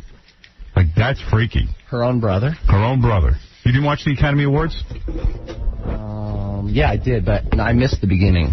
That was did. the beginning, right? Yeah. You missed it. What did you do? Did you go to an Oscar party? Did you go to any of the Hollywood parties? We were in Syracuse University doing a show, doing the Spitfire tour show. What is it? That was put together by that freak, Woody Harrelson? Yeah. And what is it? That's his free speech thing? It's like a spoken word, political activism. Funny. He's a weirdo. Well, yeah. Not you. I mean, Woody. I mean, you are too, but Woody Harrelson is a weirdo. I can see the two of them together. Like, what did he do? Like, hey, man, you want to get into my hemp movement? And you're like, no, I'm in rehab. All right, you want to get into my free speech movement? Okay. Well, I think when I go, I think I'm the poster child for what happens if you don't smoke your pot responsibly. Well, no. What this is about is it's a free speech tour. In other words, it's actors, musicians, and activists getting up and speaking. Right. What do you say? And what are you saying? What do you do up there? How long are you up there for? For about 10, 15 minutes. And what do you do? What do you demonstrate? I really do. No, I talk about on the poster. What do you talk about? Anal sex or something wild like that? Well, how do you demonstrate free speech? It says Andy Dick, and then it says life experience / drug. It says here on stage. On stage, you get up there and people throw up on you. No. And then you simulate anal sex, and you shave your butt hair. No, is that true or false? That's another show. That's a different show. That's a different. You would think that's my show. That's going on in his bedroom. That's my show. No, really. That's my show. What do you mean that your is my show? I do my show, Andy Dick and the Bitches of the Century. Right. My band, and we do a little show, and that's my show. Yeah, but and I don't shave my butt hair. Whose do you shave? I shave my initials into somebody else's. You know. In butt? Who is it that has so much butt hair that you can get initials? Some volunteer. Really? Yeah. There always is one. And who is in your band? Liberace? I mean, really. What are you talking about? No, I mean, is it him, Andrew? Andrew, are you a straight man? Yeah. You are. All right, because he's. Oh, you go both ways. Well, you know, you got to get in the band somehow. Yeah, you get that look in your eye. You made love to Andy? Yes. That's a yes? I'm a little too old for Andy, actually. Are you really? How old are you? 30. 30 years old. You're the guitar player. Yeah. I see. And you've never made love. You've never made love to Andy? Andy has a strange past with sex. I mean, you still going with that girl? Lisa. Lisa, very beautiful. You're in love with her. Oh, yeah, I like that. That's things. I can't believe that's working. I know. It's been a So let me year. understand your It's show. been a year. Because you're not a comedian in the sense that you do like stand-up. Yeah. You do outrageous things. Yeah, I'm not much like Andy Kaufman, you are very outrageous. Is that Andy correct? Kaufman is a hero of yours. Is that right? Yeah. Yeah, and so you will get up there and let's say shave. Now, when you shave someone's butt hair on stage, That's just a 30-second bit. 30-second, you can do it that quick. Well, I'm fast. All right, and you do that, and then when do you simulate anal sex? Before the butt hair or after? That happens with a member of the show, Paul Henderson, who acts. That is your life mate? No. He acts as my sponsor, and he's pushing like 500 pounds. What do you mean he acts as your sponsor? He's not really my sponsor, but for the show, we pretend like he is. Or you sponsor your drug sponsor? Yeah, like my 12. Most people are not familiar with that. You have a sponsor. Yeah, like my 12-step, like a drug counselor. Right. And he shows up to the. And he does the anal sex on you? No, he shows up to the show like 5 minutes late and drunk. Right. And then people think it's real. And then he rapes you. And then first he comes on stage, takes the microphone, and tells a very personal story about how I smoked, dong for one last rock, which is not even true This is at some all. Now let me understand. And then he throws up on me. Oh, and so then the man half the people leave. They scream, They scream bloody murder, and half of them leave. And how does he throw up? Does he really throw up on you? It's a cream of chunky chicken soup. And so he has it in his mouth and he vomits on you. I punch him. He goes backstage for 10 seconds. He puts a lot of it into his mouth, and then as I'm yelling at him, he projectile vomits it right into my mouth. Wow. And then all I have to do is just let a little of that go down my throat. And then I start dry heaving myself. And the audience must love it. They scream. They scream. Well, they either love it or hate it. Right. You don't care. You're like I one don't of the. care. You don't care what as long as they're affected. Right. All right. Your art is to affect people. Is that correct? All right. My art is to not bore people. Right, and like that's I think. No, I think so. I don't want to bore people. I can appreciate that. Yeah. I can appreciate you not wanting to bore us. And certainly seeing a guy projectile vomit onto you. You would love it. Interesting, yes. I've invited you guys, but you never show up. And even, I always concentrate on your sexual history because you have a beautiful girlfriend now, but you've engaged in homosexual activities. Because really, this is. I am going to engage in homo activities with you. Well, thank you. But thanks for the offer. Yeah, thanks for the offer, but I'm busy. No, you have said before that your homosexuality started when your family friends started molesting you. Is that true? Oh. Take us back to family friend. Yes, molested. you were molested. Originally, you were molested by a family friend. A family. No, remember we were talking about this once where there was something going on where I couldn't pee. Right, and you needed help. And then went to the doctor. And I know I don't remember this. Do you remember this? He couldn't pee and he went to the doctor? Well, I don't How old were you? remember it either. Like only like 7. So someone came on to you. I don't know. I really, my whole childhood is very cloudy. But you know that somebody molested you, right? No. That is true. You've said it before. No, I never said You were never molested as a child? What are you getting at? No. Why are you arguing with him? I think you're talking about my first orgasm. No, I'm not talking about... I know about your first orgasm. Oh. Your first orgasm occurred when you woke up and a male friend was manipulating you with his hand. You know everything. Yes. You took extensive notes. I don't have a note. I just remember. You don't there. I remember. What do you mean? How do you forget something like that?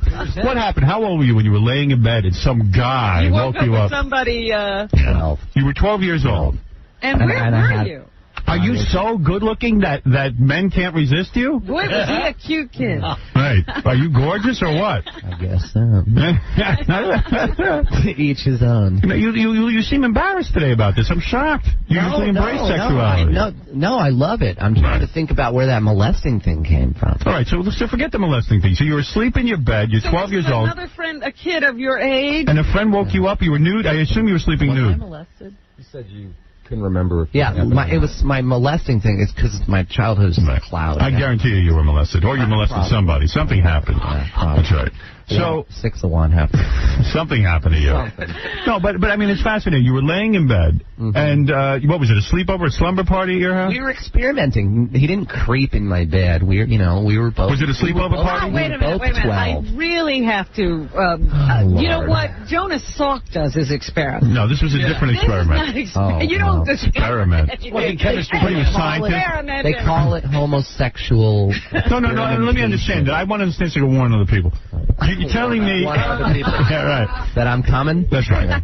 So, as a gay man, do you wear a nightgown? Would you please? All right. Were you wearing a nightgown? Gay. A dress? Or? I am not gay. First of all. All right, whatever you are. I'm not sure what you are. I still think that girl's in trouble. I think you're the third sex, yeah. Right. I think you're a third sex. I think that's fair to say. I'm trisexual. I think you're a she-male. Are you a she-male? No, I'm not a she-man. Hey, so wait a second. You know what? Wait. Thank you.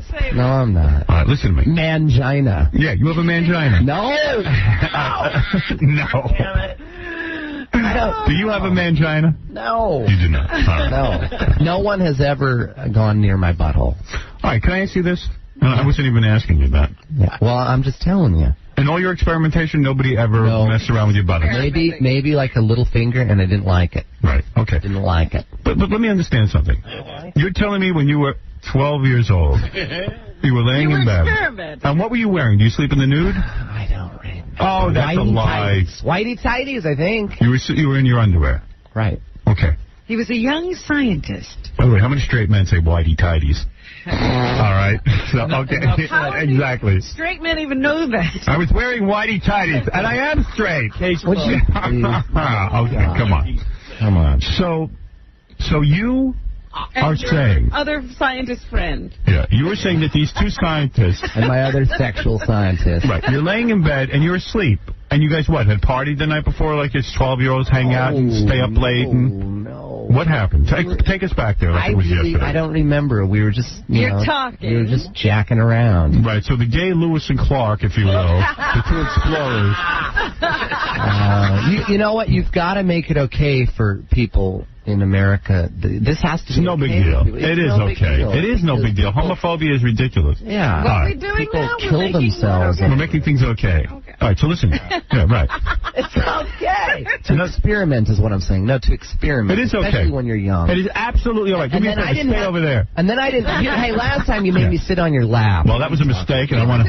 That was experimenting, and it was wrong to do it. You got a semi. I could feel. Well, so what? All right. So all I'm trying to say. No, just explain something to me and answer seriously for once. Don't try to be funny. Seriously. You were laying in bed as a 12-year-old boy. And you're wearing your underwear. I don't think we were in bed. I think we were just, experimenting. No, you said you were asleep. You said you were asleep, and you said you were asleep, and that you woke up to him manipulating you. That was when he couldn't take responsibility. Right. Yeah. Are you were sleeping, and he woke you up with that act.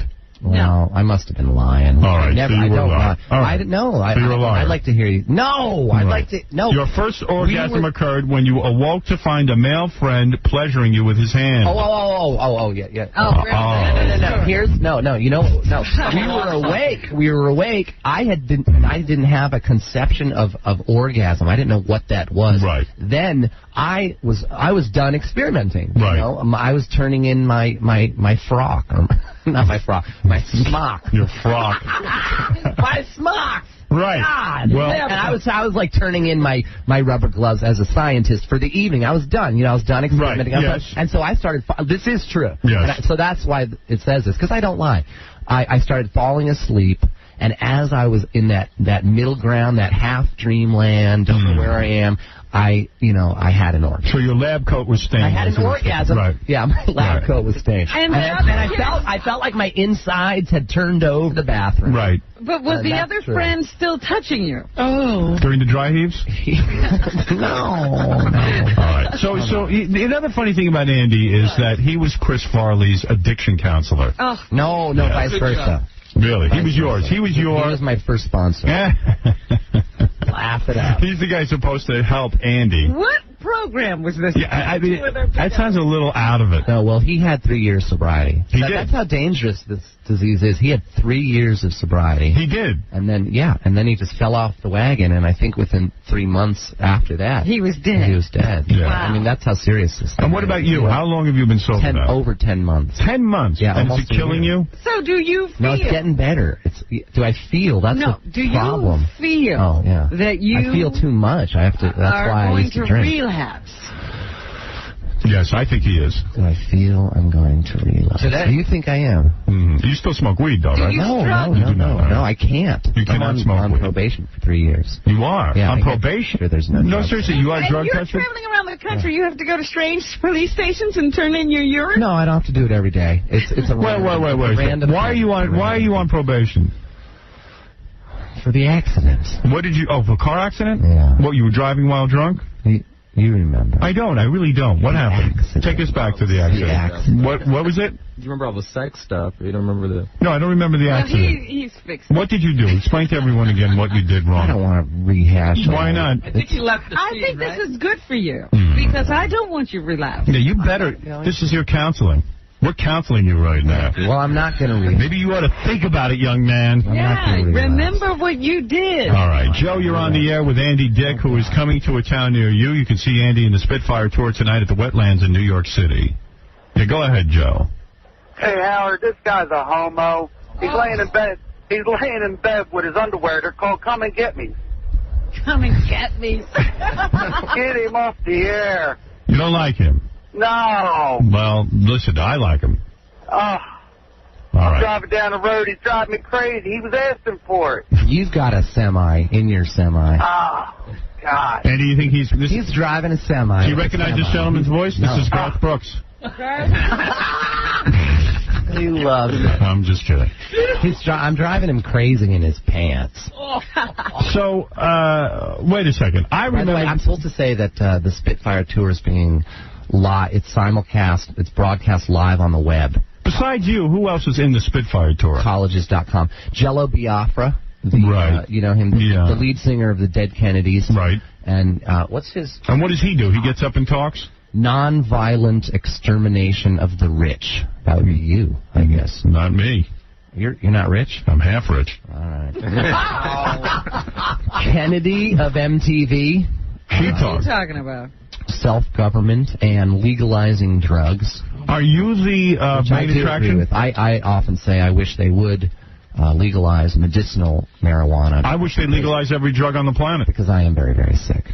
Go ahead. And Michael Franti of Spearhead, and his topic is just staying human. Right. And then I talk about drug abuse, which I have a lot of. So it's not comedy? It's you talking about drug abuse? Well, yeah, no. People laugh a little bit. So there's one person saying, let's make drugs legal, and then you come out and say... Let's make drugs legal. Michael, you're on... But when we smoke them, or when we do, let's do them responsibly. All right, Michael, you're on the air. Hello? With Andy Dick. Go ahead, Michael. Howard? Yes. No, I just wanted to talk to you about one thing. Yes? It has nothing to do with Andy. It has something to do with my laptop computer. Get out of here, you bastard. This is for Andy. Go ahead, Michael. You're on the air. Yeah, I want to know, does Chris Kattan make an impression of this guy? Does he make that impression on Saturday Night Live? Yeah, what about it? Chris Kattan does an Andy Dick. He does a great impression of him. Oh, well, I like you too. No, I don't like him. Do you not like Chris Kattan, Andy? No. You do not? No. What does he do about you? I don't even know. Certainly you have a sense of humor when somebody does an impression. On Saturday Night Live, they've parodied me many times. I find it funny. No, I don't like it. It was when I was going through some real hard times. It was when I was, going through the whole court system, and I was having a hard time. I have got my 12-year-old watches the show. But what did they do? I don't like it. What did they do? So Michael, tell me, since Andy doesn't tell me anything. I will. He says. Well, he just does an impression of him, and I don't think he would like it. What is Yeah, because Chris it's not Kattan nice. doing? See, he even says it. What does Chris Kattan do? He puts a blonde wig on. Yeah, I'll I think. just, oh my God, what did I just say? I'm a coked out whore. You don't think that's funny? No. You were a coked out whore for a while. I wasn't. You were not. No. I was if anything, a pot-smoking bisexual. All right. Well, let me... We have a song about him. About Chris Kattan? Let me hear I that. don't think you can do it. Isn't it dirty? No, it's not a good idea. No, I have an edited version. Edited version. All right. Because I think you tried to do that before. Because it's bad when you do it and we have to edit everything out. If words were water, they'd roll off my back, but they're words, and I'm not a duck. Your words hit harder than fists, Mr. Chicken, so back off, because I'm ready to pluck. You see, sticks and stones might break your bones if they were big, or I threw them quite fast. But that former friend is too good for you. I'm going to break the sticks off in your ass. Wow. And as for the stones, I'm sure you think they won't fit. But I'll find a way, if it takes me all day, to insert them into your... 'Cause I've had enough of your stupid-ass jokes, you wig-wearing, no-talent hack. Is he a wig-wearing? I'll stoop to your level, but just for one song, you ugly, diminutive sack. Hold on. You can't say that. I forgot. You can't say that. Chris Kattan, Sissy Chrissy Kattan, Chris Kattan. You horse-faced troll of a man. Your mom gave you herpes. Your dad gave you more. A nasty pearl necklace each night. What are you talking You about? infected your sister, the coke-snipping whore. Oh, hold it a second. Hold it a second. Let me ask you a question. Stop this. Words were water. They roll off my back. But they're words. And I'm not... Hold it a second. That's it. Yeah, hold it a second. Let me tell you something. You can't say... I forgot to edit. But you can't. First of all, you know that. Wait a second. I forgot that one word. Be a really big favor, just so I don't get fired. Explain that you and I had a conversation earlier. Yeah, we did. And you said you promised you weren't going to do stuff like that. The C word. I literally. The C word was the least of it. But then we have to bleep it. Nobody hears it. You're making accusations about people. We can't do that. They're all. Screw it. He makes accusations about You're racism. a public figure. I don't know Chris He's a Kattan's public sister. figure. Right. He doesn't even have a sister, okay? I'm just How do joking we know around. that? How do I know that? Around. I don't even know what All right, so you're saying that Chris Kattan I does don't not... like that. Wait a second. You're saying that Chris Kattan doesn't... Andy, you're saying... Instead of beating Andy, him let up, me I write clarify. a sweet little song Let me about it. clarify. Isn't that You're better? saying that Chris Kattan... That's better. You accuse him in the song of having herpes, but you don't know that he has herpes. I don't know. Do you accuse him of wearing... He doesn't. You accuse him of wearing... He's a horse-faced troll. All right, of a that you man. could say, but you accuse him... And he doesn't have sex with his mother, right? Right. No. And he doesn't have sex. He doesn't get pearl necklaces from his mother. He might. I wouldn't know. You wouldn't know. But does he wear a wig? Is he bald? He wears a wig. When he does Andy Dick. Yeah. Oh. Get it? And he is a no-talent hack. I would. Well, that you could say. Go look at the movie Night at the Roxbury. You know? Well, that's fine. You be a judge. These are just my opinions. The opinions expressed by Andy Dick. All right, that's fine. Are not all right, good. solely And there are a the few opinions. words you can't say on the radio. I forgot the C word. All right. I actually did. I honestly, I forget. All right, Andy. And you can't get it. You're too graphic with certain Please things. forgive me. Hey, when you go on the Rosie O'Donnell show, you don't do that. He gets carried away here. I know. You know what I mean? It's like all of a sudden because, and I don't even mind you doing that personally. I really did forget. I just know that the audience never gets to hear it. Come tonight to the wetlands. I think 7 o'clock. By the way, the show starts early. It starts at 7. Doors open at 6 at the wetlands. And that demonstrates your point. You can say whatever you want. I can do whatever. That's what I love about live theater. You can do whatever you want. Andy Dick can be seen on the Spitfire Tour, a free speech tour of actors, musicians, and activists. You can see Andy and the Spitfire Tour tonight at Wetlands in New York City. For more information, go to www.colleges.com/Spitfire. Right. And this is put together, I guess, by Woody Harrelson, who's into a lot of like free hemp and free speech and everything. Todd McCormick, who is now in jail for growing hemp in his house. Mango, you're on the air. Mango. With Howard, Andy. Mango, how are you? Okay. Howard, can I play Bud Billionaire on Andy, please? Oh, come on, that's crazy. Let's go to... can I tell you something? By the way, there's a man back in L.A. named Dave who owns the Beverly Hills Juice Club, who is the biggest Los Angeles fan of Howard Stern. Really? Well, that's very nice. Joyce, go ahead. You're on the air. Andy, that song was just nuts. It's stupid. And you're a wonderful actor. You don't have to make stupid songs like that. I love it. Thank you. I don't have to stoop to... Don't you people think... drive me crazy, and they make me stoop to such low levels. Don't you think... I'm done with that song. I'm done with that song. Don't you think... Right. Don't you think... Excuse... What? Wait. Don't you think... Yeah.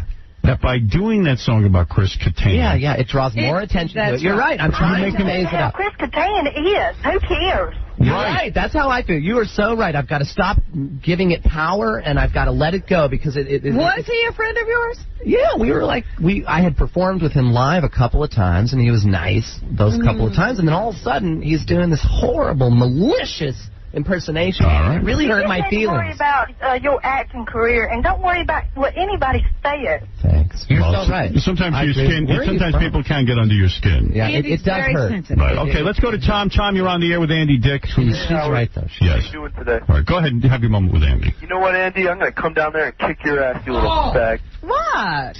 Why? And he's allowed to say that. Well, kick your ass, you little fag? He's allowed to say that. Yes, he is. There's free speech in this country. You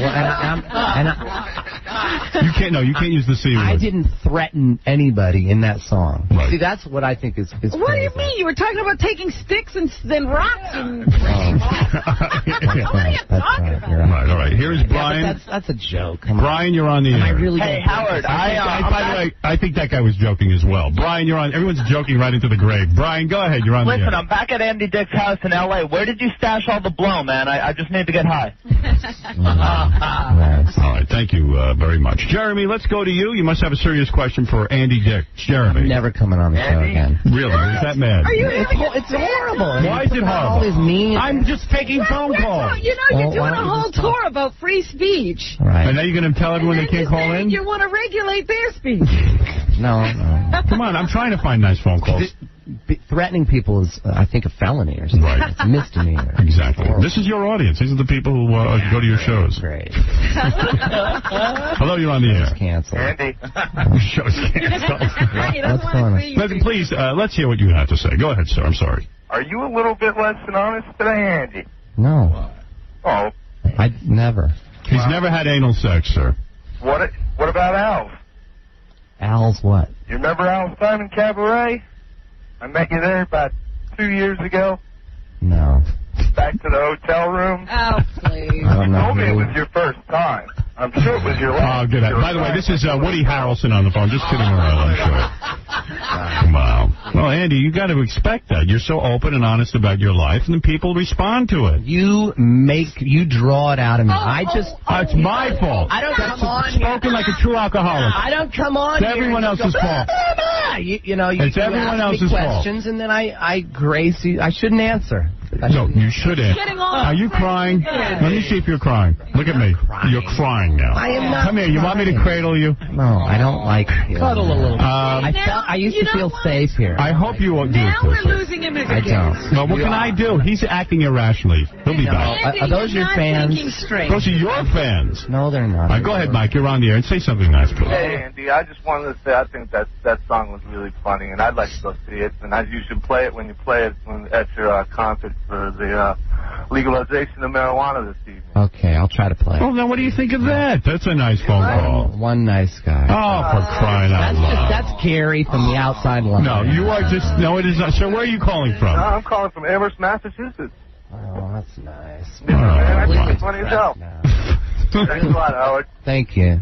Well, I mean, I can't control who calls in. Andy. No, you have it on a computer screen. I do not. It just says calls for Andy. People call and I let them on. I don't know what they're going to say. Kick that bag's ass. Oh. And then you go ahead, Michael. You're on the air. Oh, no, I do not know he's going to say he's going to kick your ass. I hate that. That's well, now I'm afraid to leave the building. Well, you shouldn't be. I feel bad now. I feel bad. Because Andy feels bad. I'll have security march you out of here. All right. March. Drag you out of here. I see you want to play a song. Maybe that would cheer you up. No. No? Want to? Yeah, sure. What are you going to play? What do you got there? Certainly not the Chris Kattan song. Yeah, don't do the Chris Kattan. This one. That's going to fuel to the fire with him. Oh, come on. Now you're mad at me for the Chris Kattan? Everything the wrong way. I do? You will. If I play any song, you'll just go. What song do you have? Come on. Don't be a baby. You're such a baby. I can't. I don't want to. Let's take some nice phone calls then while you're looking. Eddie, go ahead. Yo, Howard, ask Andy if he swallows. Andy? You guys are in hell. We'll never see Andy. He's very upset. Andy, come my on. counselor, by the way, who has kept me sober for 10 months, is named Tony Lafarge.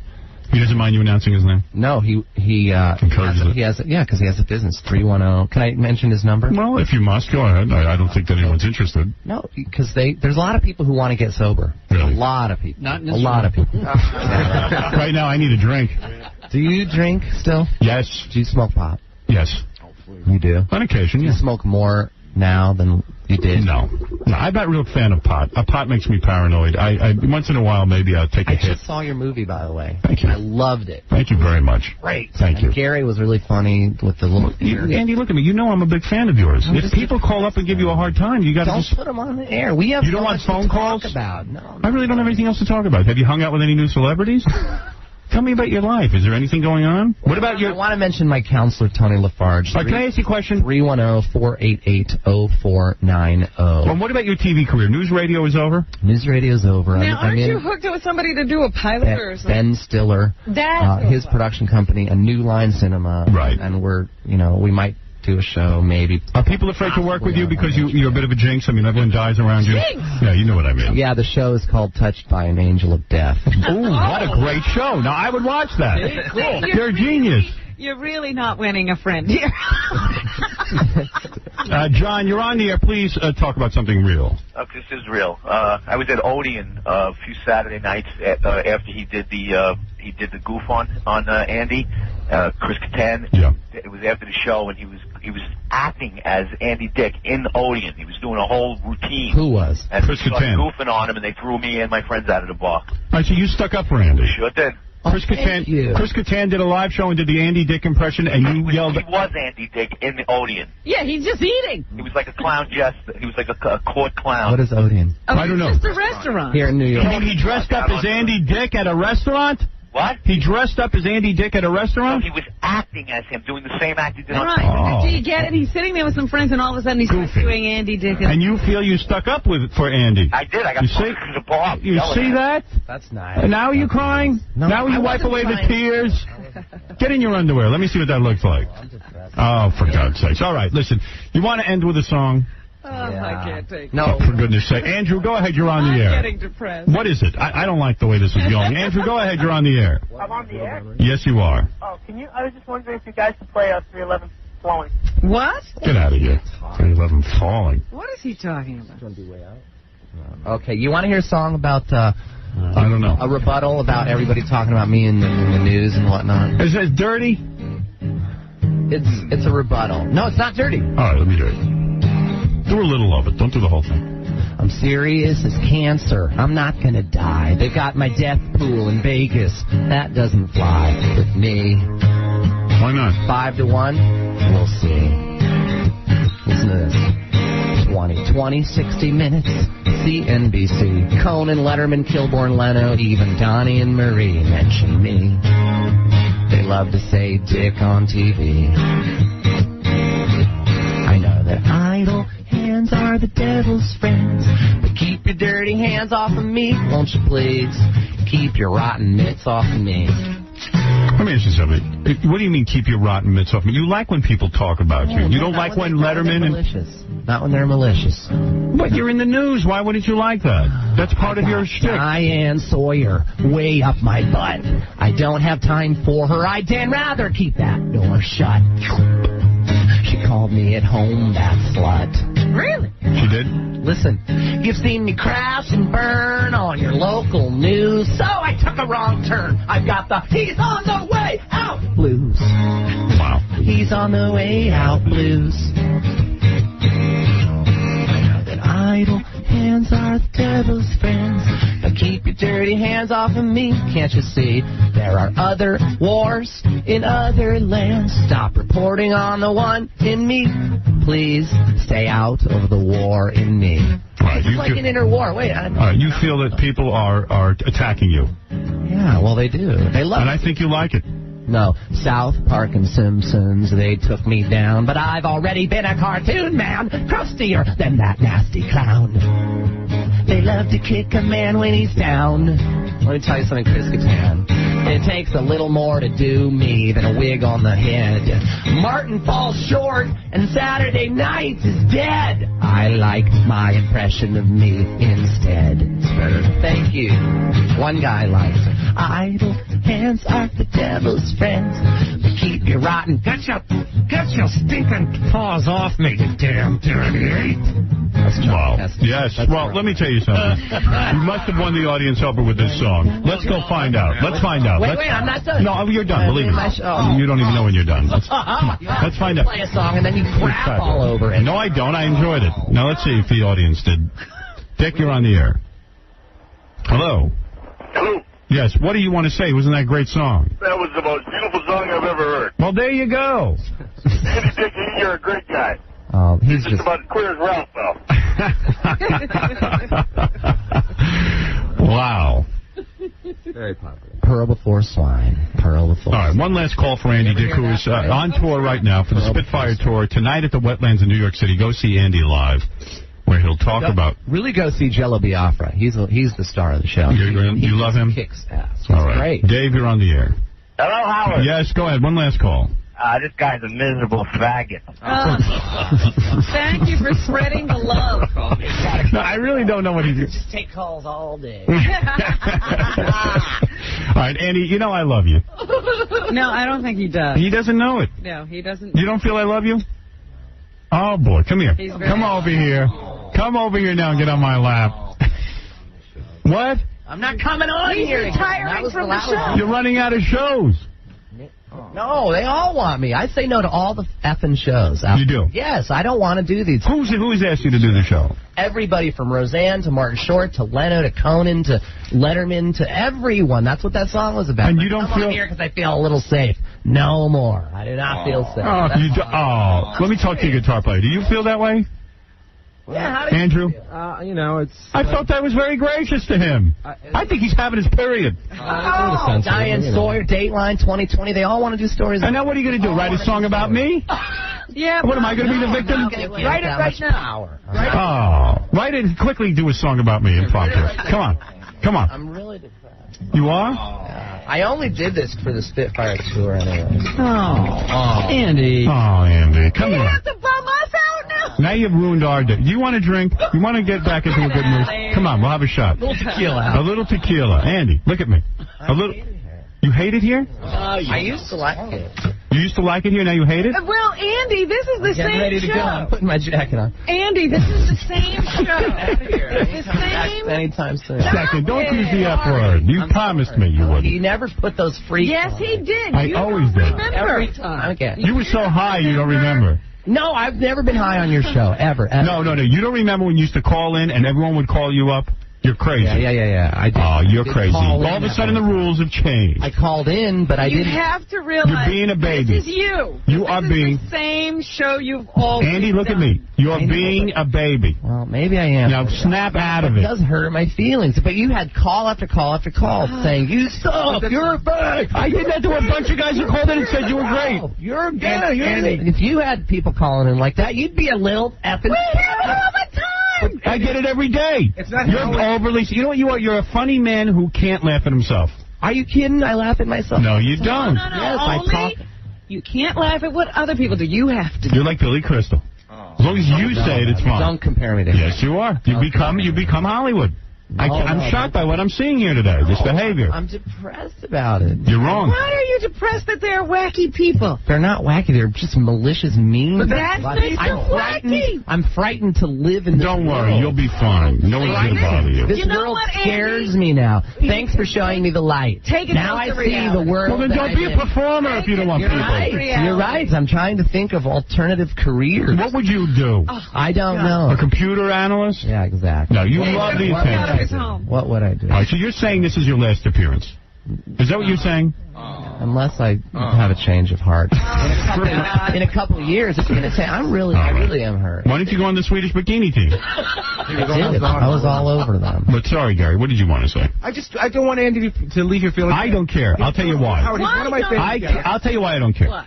Because Andy's a big boy and he's got to make his own decisions. And he doesn't care, see? No, I don't. Because I like you. I like when you come on this show. But you got to like coming on the show. I'm not going to force you to come on. Like that on. That's I don't have it. Listen, there's a guy on the phone right now who says he is a big fan of yours. That's what it says here. Then they get on. They might say something rude. I don't know. People sometimes lie to get on. So he doesn't understand that. We know, and we don't care. Take the call. The general. Here, I guess the general. I'm going to take a call. No, why did you do it to me? Hello, you're on the air. The public hates me. Hey, Howard, what's happening? Tell Angie it's all good. I'm on my way to probation right now. There you go. There's a fan. You're a fan. You're great, man. If they legalize that stuff, boy, I wouldn't be on my way there right now. Oh, there you go. You're trying to tell me all my fans are in jail. You want me to control? Go ahead, Alan. You're on the air with Andy Dick. On its way to probation. Relax, Andy. You're my hero. You're the greatest. There you go. My kids love you. You're what everybody should be. You're the greatest, Andy. Well, that's sweet. Well, there you go. No, I put him up to that. No. Yeah, but you can't be like a weather vane waiting for, judging what you're going to do by the reaction of a crowd. Listen, you got to decide. I always love having you on. You do it. You love it that people run out of your show because you have a guy vomiting on you. You understand that. People have their reactions. I don't want them killing me. They're not going to kill you. They could care less. You first of all, you're delusional. I don't even know him. Nobody cares that much about you to kill you. He said, I'm going to come down there and kick your ass. Oh, he's not. They come down every day and tell me that. I don't know where this is.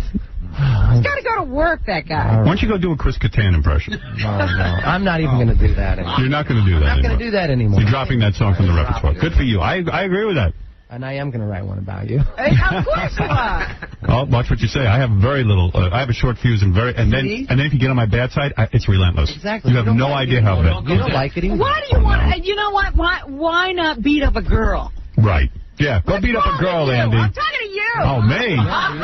So he's going to write a song about me. So what? Look at him. He's a mess. He can't take it. Leave it alone. He's fine. Oh, stop it. He's a real man. Right. What are you saying? Are you going to cry? I'm waiting for him to cry. I'm not going to. Could you please cry? I'm not close. You're close to crying? Maybe I was close earlier. It would be great if you cried. Here's Bobby De Niro. He's on the phone. Bobby D, go ahead. Yeah, you want him to cry? Take away some piece of dealing from him. What? Hey, you don't understand Italian now, Howard? No. It's a piece of deal. You take that away from him. I'll get out of here. Bobby De Niro. Don't you have anything better to do? Carrick, go ahead. You're on the air with Andy. Hey, Andy, you are great. But Jackie sucks. There you go. Everybody gets it. There you go. Oh, you like it when Jackie gets it. Look at the party he's having. Now you're not crying, are you? Now it's funny. Everybody has to make up. Tragedy and comedy. He's happy someone hates Jack. He's peeing over there. All right, Andy is going to be on tour with the Spitfire Tour, free speech tour of actors, musicians, and activists. You can see Andy tonight at the Wetlands, and he'll probably be discussing whether or not he'll be back on the show. 7 o'clock. Even he doesn't know if he'll be back on the show. And he might even sing a song about me tonight. There you go. They're rushing off. Howard Stern is a bad man. Howard Stern says Andy's not. Keep your mitts off of me, Howard Stern. He's a big nosed prick. Please. Right, you'll see. You'll see the song. That's all right. You can write it about me. I can handle it. All right. Are you Howard's a big nosed prick. I won't do it. Even when you do me, you I wish I could talk all gay. Come on, Andy, you don't sound exactly masculine. Oh, thank you. Great. All right, Andy won't even look at me. Andy, come here, look at me. Come here, darling, look at me. Come on, look at me. Oh my goodness.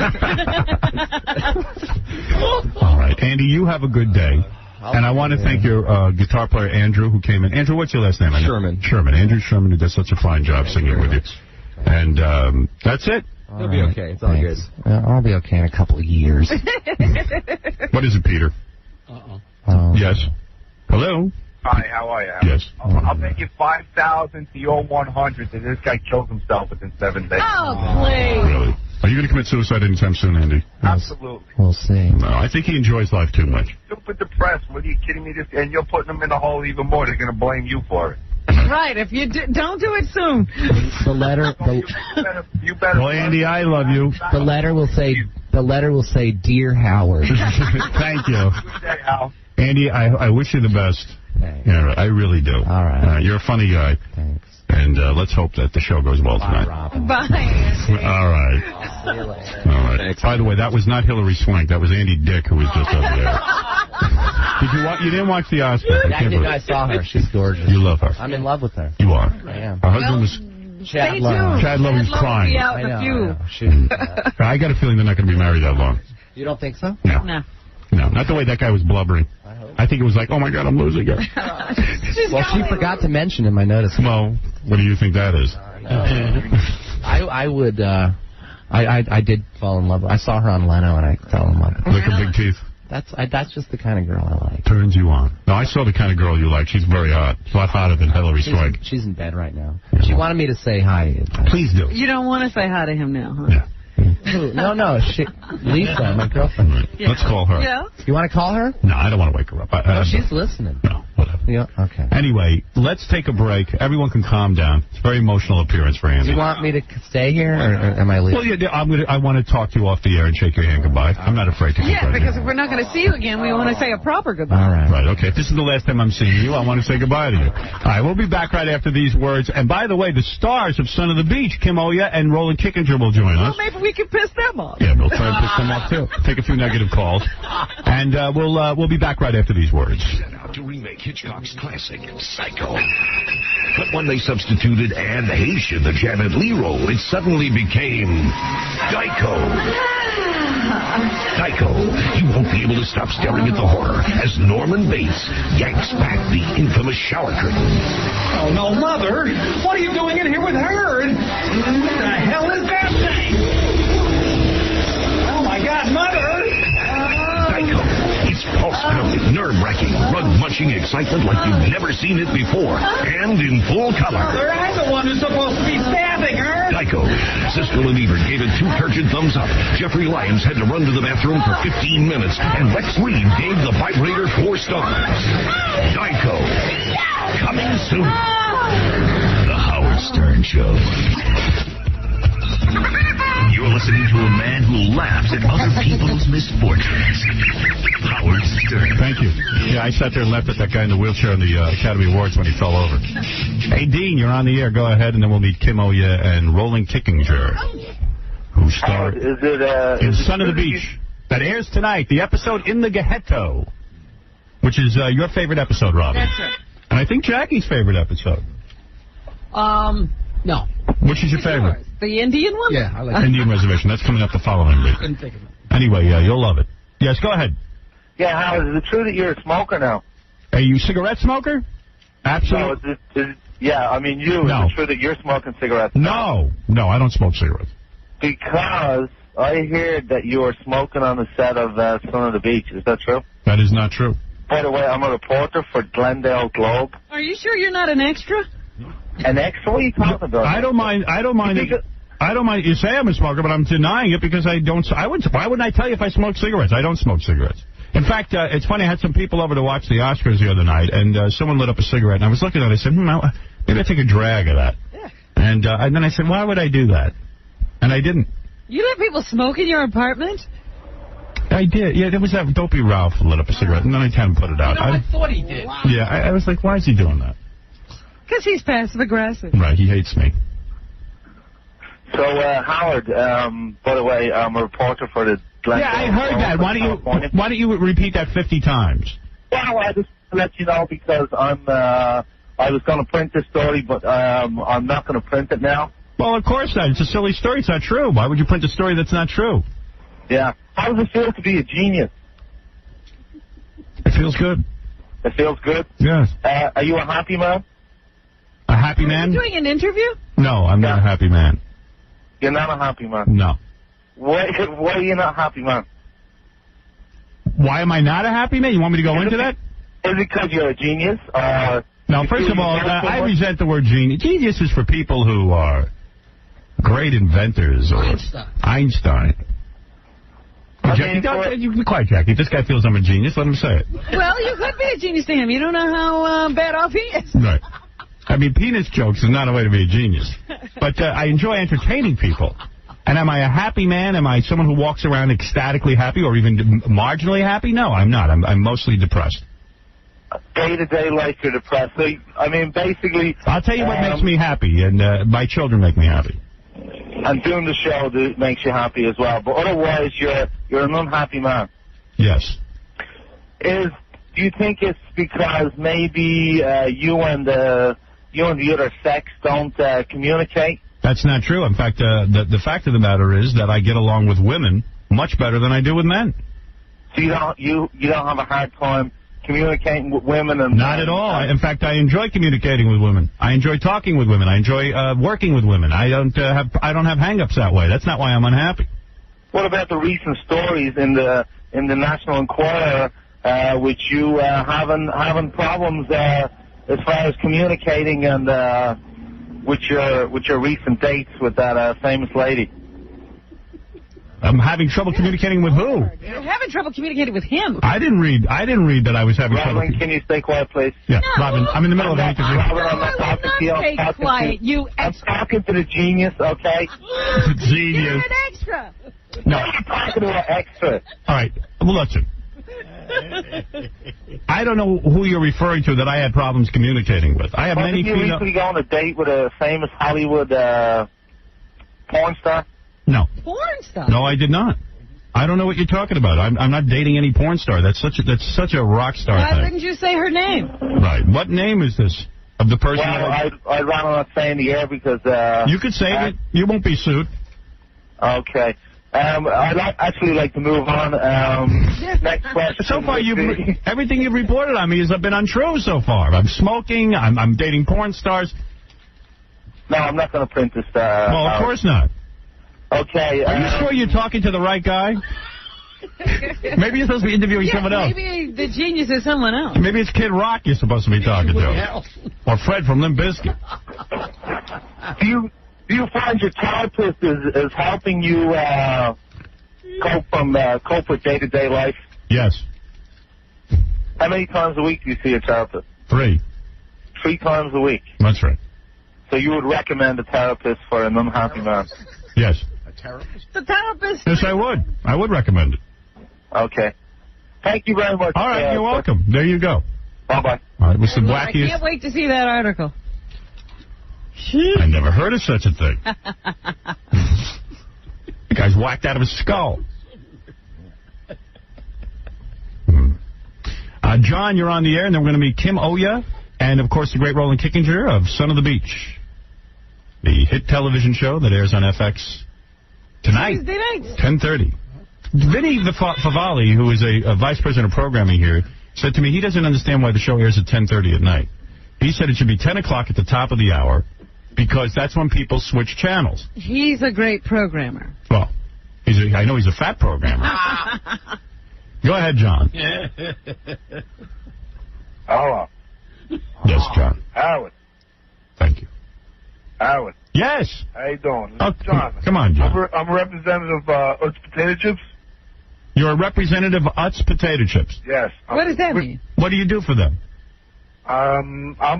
My job is right now is to get you. We're asking you to sponsor us.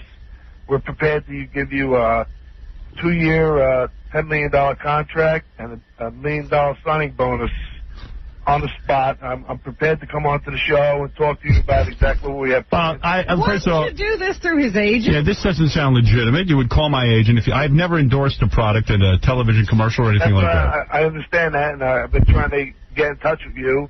All right, listen. In this sense, but to get in touch with me, you call my agent, Don Buchwald. You don't call me. I don't handle that.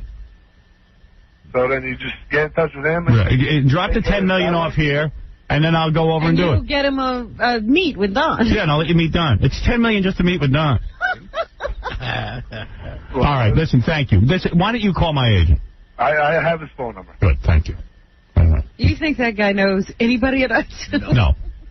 First of all, that's a strange name for a potato chip, Utz. I know, but they make great potatoes. Do they? I've never had them. Yeah, I remember when I was growing up, I loved Utz potato chips. If they give me $10 million, I'll eat a whole goddamn crate of them. All right, I'm going to bring now 2 big stars, Kim Oya and Roland Kickinger from Son of the Beach. If you've seen the show, 2 of the greatest stars of comedy. 2 of the greatest stars of comedy ever, according to the reviews. Roland is from Austria, and he plays like a Arnold Schwarzenegger-type bodybuilder on the beach. And Kim is the Barbara Feldon, I like to call her, the show. Yes. The smart She's very smart. lifeguard. She seems to know what's going on. More so than the other idiots. And here they come now. Wow, look at the size of Roland. That's a big guy. Look at him. That's a big man. And look at Kim, how beautiful. Hey, Kim. Hi there. All right. Roland eats whole chickens. Really? Yeah, he'll just devour a whole Are they chicken. cooked or are they live? No, they're cooked. He catches them and then he eats them. With the feathers. Right. He's a great guy, and so is Kim. You're a great guy, too. Kim is so beautiful. I had the biggest crush on Kim. Is that right? I always do. Kim and I actually went around to, when we were pitching this TV show, Son of the Beach. She was in early on. Kim and Tim, the creator of the show, Yes. would go into offices with me, and we would pitch the show, and Kim and Tim would do a scene from the show. That's how we sold the show. That's right. And I said to my agent at the time, who was with us, I said, oh, my God, what is her story? And he goes, yeah, she's hot. I go, oh, man, I got to have some of that. John Buchwald said I was hot. Well, yes, he did. He agreed. And You didn't know he thought that, huh? Well, no, I didn't. and I would say, oh, she's making me woozy. And I would flirt with her the whole time. Oh, you are such a poser. What does that mean? You didn't know he was flirting? Oh, please. You didn't know I wanted it? flirted with you so hard, and you were not flirt back. What are you talking about? I said to her, she's talking about her husband every minute. They're leaning against the wall. That's how he flirts. She was talking about, she's talking about her husband every minute. Once I hear some chick talking about her husband. You were. I go, hey, Kim, why don't you come out with us today? Oh, I have to go home. And did I go? Oh, that was the other night. With you. No, that... What? Angie and I were hanging in the green room, rapping to Kim, who's very, very cute. And you see how low cut that top is? She kept like leaning over to talk to us, and we're just like looking at everything. Well, I was woozy. Did you enjoy How dare you? I did. Oh. I get woozy. I did. You know, every woman from Son of the Beach that comes in here is the one I want. I know. Well, I was going to say, you guys are really fickle. When they're here live, that's who I want. Well, it was funny. Then when it came time to do the casting Yes. for the part that Kim has, you know, we all agreed that, gee, we'd like Kim to get the part. Oh, she wasn't... No, it wasn't a lock. It was not a lot. We felt that we should see everybody. And she really was the best. I mean, there was no one even close. I don't even know how, after all that, how you could... I would have quit if I were you. She's a good actress. She's a great actress. And she's got a great body. In fact, the first episode, she was handcuffed to the wall in that little bra panties. That's right. Oh, I would do you so hard. And the other Howard. I would. What I really liked was when they, you know, she was applying for the job. Yes. And then they hand her that little baby. Well, that was the, we used to do that scene in the offices. So we used to go around, and I would do You're these, executive producer. I would do these great presentations to the network saying, you know why? Because I was showing off for Kim. Otherwise, I would have just sat there like a log. Yeah, if it had just been you and Tim, you probably would have... Oh, no, I would have been just like, oh, yeah, the show's real good. But I'm like, you know, I want to show her I'm a very powerful man in show business. Oh, man. Yeah. And how good you are. And I was so attentive to her. Selling things. Like after, damn right I was. Yeah. I want to get in your pants. Oh. Yeah, are you kidding? But do you? You know, I invited you even, and Where? Invited you into your pants? Yeah. Well, I don't recur that. I don't remember that conversation. I don't remember that conversation. Oh, I think it was in the limo. Yeah. What did you say to me? Don went to go get a banana or something. Yeah, that was for me. Yeah, I got rid of Don. I said, go get a banana. Yeah. Left well, you two alone. And what did you say? I don't remember you saying anything. Yeah, I dropped some huge hints, and you were not biting. So I'm done with you, Mr. Stern. All right. Well, let's keep it professional anyway. And the fact of the matter is that you have always had this effect on men, even at a young age. Didn't one of your teachers write you a letter and got fired because he fell in love with you? Indeed. How old were you? I was 14, I believe. 14 years old. Yeah. And your high school teacher, your junior high teacher, a grown man. What subject? What subject? This was actually my track coach. Your track coach. Yeah. And he was so taken with you. What did he write in this letter? I got the letter. She brought it. Let me see. You're a life wrecker. You almost ended my marriage. And my marriage is now over. Yeah, see? Right. Are you happily married? Yeah. Oh, you are? Yeah. But you cheat. How long have you been married? You do? Yes. With me you would cheat. Right. And your husband does not mind. No, he would like to date you. Well, how do I get that arranged? So I can date your husband, I mean. Oh. Yeah, right. How long have you been married? Right. I have been married just over 11 years.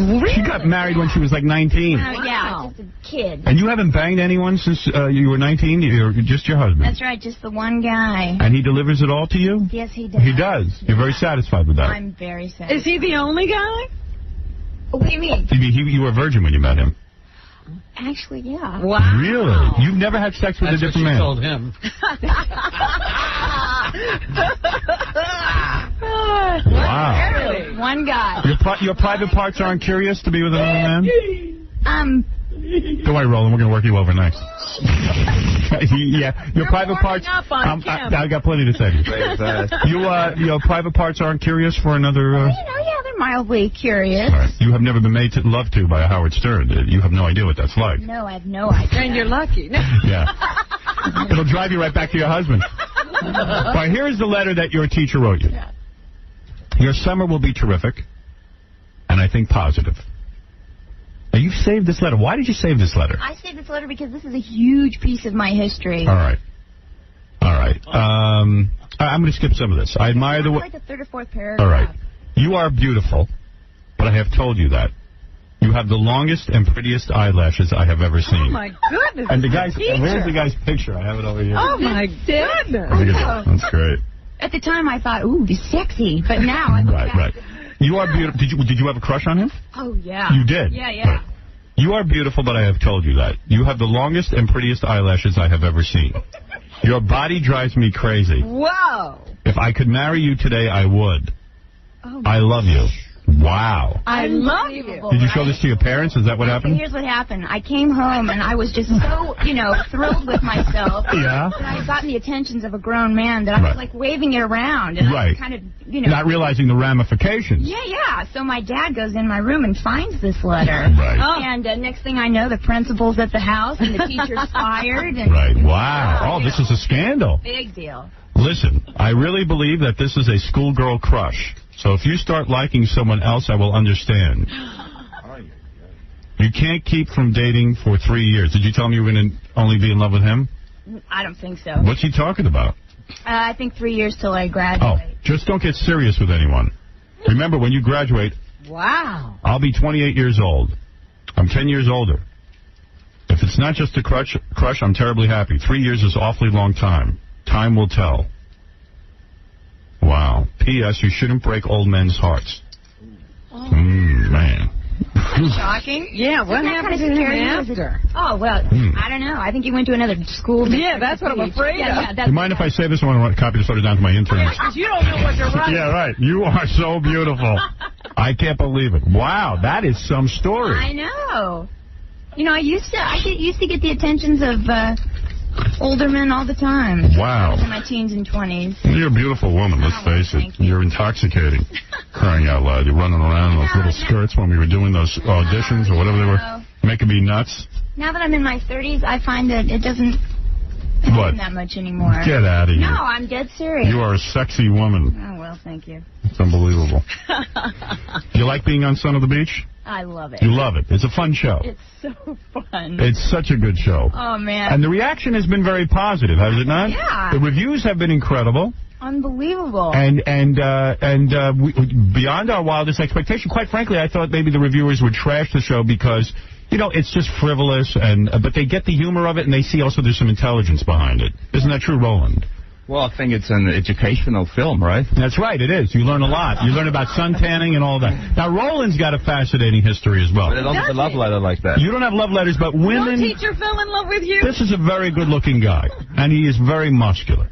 And How did that happen? I don't know. Howard, you want to date me or what? No, I don't want to date you, but I'll do you real quick. Is he like a 90-pound weakling, or Yeah. is he inspired by... You grew up in Austria, the same place where Arnold Schwarzenegger grew up. So people always make that comparison to Arnold Schwarzenegger. In fact, you even played Arnold Schwarzenegger in some movie or something, didn't you? Yeah, there was my first film in the United States, 15 Minutes of Fame. It was an Andy Warhol refilm. Right. Where I actually played an Arnold Schwarzenegger body double, basically. Right. And so you know Arnold, and you work out with him, and you're friends with him. We used to train together for a little while, yeah. Right. And he can't keep up with you anymore, is that right? You are much stronger, more powerful. I don't want to say that because I still want to work in Hollywood, but... Yeah, you like him. I like him a lot. I think he's a great inspiration for everybody. Right. So when you were a young man growing up in Austria, You said, I want to be like Arnold. No, I wouldn't say that.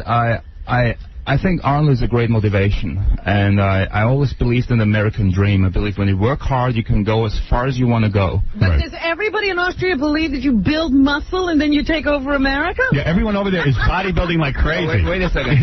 It's a whole country of bodybuilders. No, you know, Robin, what's really happening... Imagine you go over there and it's a whole world of, like, just guys all pumped up out of their brain. I mean, that Robin, would be something. You grow when you come to America. You don't grow over there.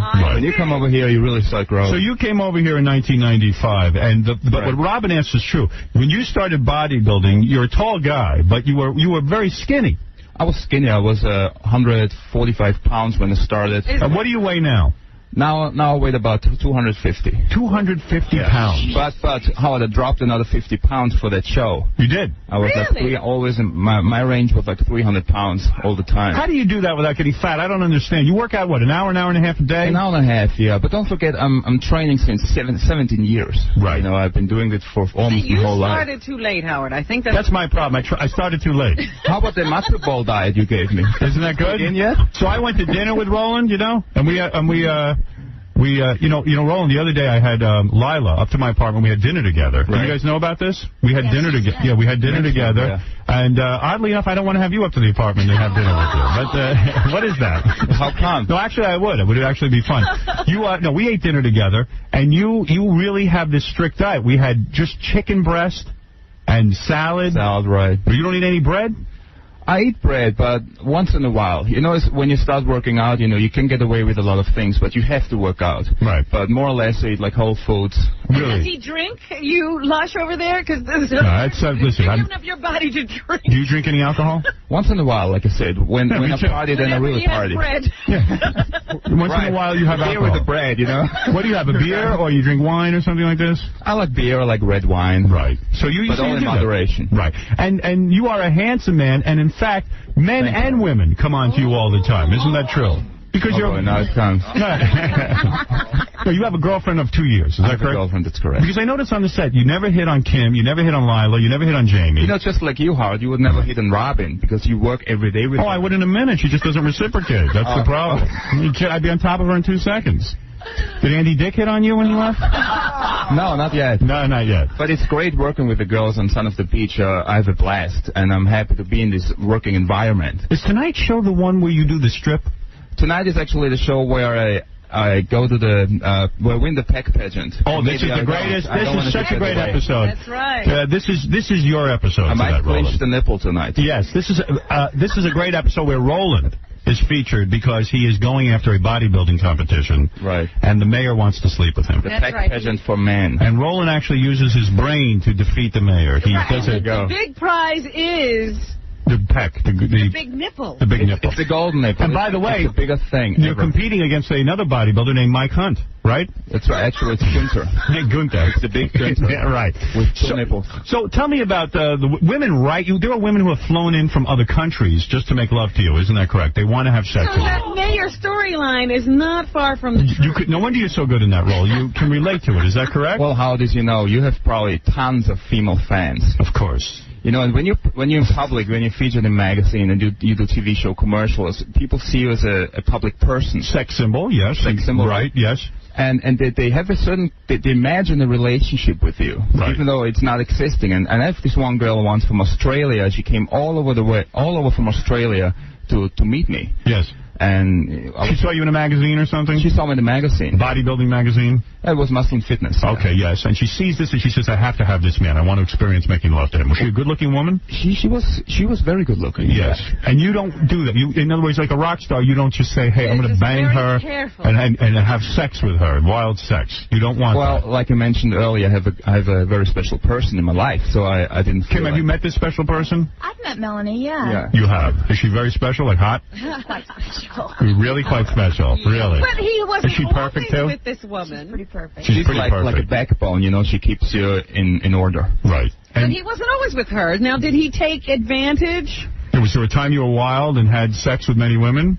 I mean, your fingers must smell like a seat at the UN with these girls flying in from different countries. And no more fishy smell. No, no, but you know what I mean. This international poontang that you are gifted to is thrown in your face. Did you ever use, Did you ever use your beauty and your fame to bed all these women? You know, everyone has a certain fantasy, but my upcoming is very conservative. Yes. I believe in a relationship, and I don't think it's fooling around with other persons so much. But it disturbs you because you are bothered by the fact you don't know if these women are coming on to you because of your personality or because of your looks, but they're coming on to you because of your looks.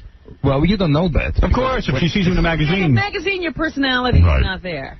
Yeah, you don't have anything. You just have a picture. Right. So it's really shallow is what you're saying. You're a deeper man than that. You want some sort of emotional bond. Well, if there's no chemistry there, you can have, the Prince Charming or the best-looking girl ever. It's funny. I knew there was chemistry between me and Kim the second I met her. I didn't need to know her. Howard seems to find chemistry with a lot of people. Yeah, I find a lot of chemistry. Well, the chemical's moving right now. Robin here, I feel a certain amount of tension here. I get a kind of a jungle fever in here, Kim, when are we going to have... By the way, a funny story about you is that when you came from Austria, you didn't know that much English. Right. And you thought the word nigger was an okay word because it means black. Well, what it is in Austria, a black person is called neger. And same thing here. Yeah. And when you translate nigger to English, it's just the E becomes an E, right? Right. And it's nigger. Right. And I had no clue whatsoever. Did you get your ass kicked on many occasions? I never got my ass kicked, but I got educated. Arnold probably told you that. Arnold probably said to him, go over and say nigger. It's all right. They like it here. Sometimes you don't want to follow certain advices, Right. So did you learn quickly that the word nigger is a derogatory term here? Yes. Is that correct? Yes. Right. All right. And you say... At Venice Beach, just saying, hey... Hey, you nigger, come here. By the way, kike is a good word, too. It's a fine word. Don't worry about it. It's a good word over here. Expanding my vocabulary. A bunch of rabbis running after you. So you're telling me that... and by the way, this is something that you should know about Roland. Because from Austria, of course, Austria has a lot of people say, well, the Austrians helped the Nazis. There was not one Nazi in Roland's family. We have checked his family tree. Isn't that true? I looked far back and there was no one. There was no one working. That's right. No. As you all know, Austria doesn't belong to Germany. Far back. That's right. But he is one of the few. Separated. So I want people to realize that. We checked him out before we hired him for the show. And Roland, let me ask you this. Are you still a citizen, or have you become a citizen of this great... No, I'm still an Austrian citizen, but I became permanent resident. Right. That's good, thank God. I can't lose you. Hater guy, or... Did you vote in the last election? No, not at all. You did not. No. Good. Better you stay out. I'm not involved. I don't want you involved in any of that. No, I won't. You know nothing. I follow your advice. Right. Thank you. And let me ask you this: because you're such a strong man, a big man, when women see you, they probably expect you to have big meats. Big package. Right. Are you uncircumcised? You're probably not circumcised because you're from Austria. I approve of that. Is the Austrian package a big package, is what you're saying? Is it a big package? There you go. Well, are you a large man? You have a long foot, you have a long package, right? Yeah, in the episode coming up where you dance nude and stuff, I see you in a thong. It looks like you got a lot going on. Did you stuff anything into your pants for that episode? Well, you should. No, actually not. You did not. That's what we're seeing is you. No, I'm lying now. We stuffed a lot of things because the director told me, hey, you're kind of embarrassed. You got to have a big package and nothing happening. Right. But we know the things, Howard, right? So you did stuff a little bit into the We stuffed one sock, no more. Because I was looking at it, I said, man, if that's Roland, he really is some kind of man. Did you know that, Kim, that Roland had stuff for that episode? I totally didn't. Right, that's coming up, I think, in 2 weeks. This was unnatural. I mean, no one can have like a Schwanznoodle like that. Right. You didn't look? I didn't look. I looked. What's that say about me? Well, let me tell you, if I had to do the scene, in 2 weeks, Roland will be doing a strip. Let me tell you, I would have stuffed a clock radio in my jock strap. All the girls strip in that episode. The girls do, too, yes. Kim, well, let's not give away the ending. That's a very special ending. It's a very special ending. That's right. So, Roland, what you're saying, too, is that you have had men come on to you. In fact, being what is that like? Well, being in Hollywood, you sometimes go on auditions, and there is a casting couch for beautiful women as well as beautiful men. Isn't that true? That is true, but I never experienced the casting couch. Yeah, but men have asked you to have sex with them, haven't they? Well, there was this one incident in Venice Beach. There was this guy. Yes. He was following me for all the time, and he asked me out for breakfast. And I said, hey, listen, I'm really not hungry. And when you take me out for breakfast, you really have to pay a lot of money because I eat a lot. Yes, to be 300 pounds. Exactly. Right. And a lot of he eating kept going and going, and finally he convinced me. So we went to a restaurant to Venice, and and I ordered 60 egg whites. 60 egg And whites. the tab was like over $200. So he was kind of mad at me, but I told him in the beginning, hey, it would be expensive because I had to, you know. I tried to get away with it. But was he like a very muscular guy, too? Or Was his name Rip Taylor? No, it was not, right? No, he was very, very small and maybe 120 pounds when he was wet. You know? Really? Yeah. But you have gone on auditions where men have said to you, you will get the part if you sleep with me. Isn't that true? Well, that happens, but I must say that only happens. Wait a second. It only happens in really non-union pictures or really seed pictures. You know, when you go and really. It didn't happen to you. You want to declare that it didn't happen to you on Son of the Beach. Why? I told him to get naked. Just Howard, he was the only one who. You're very muscular.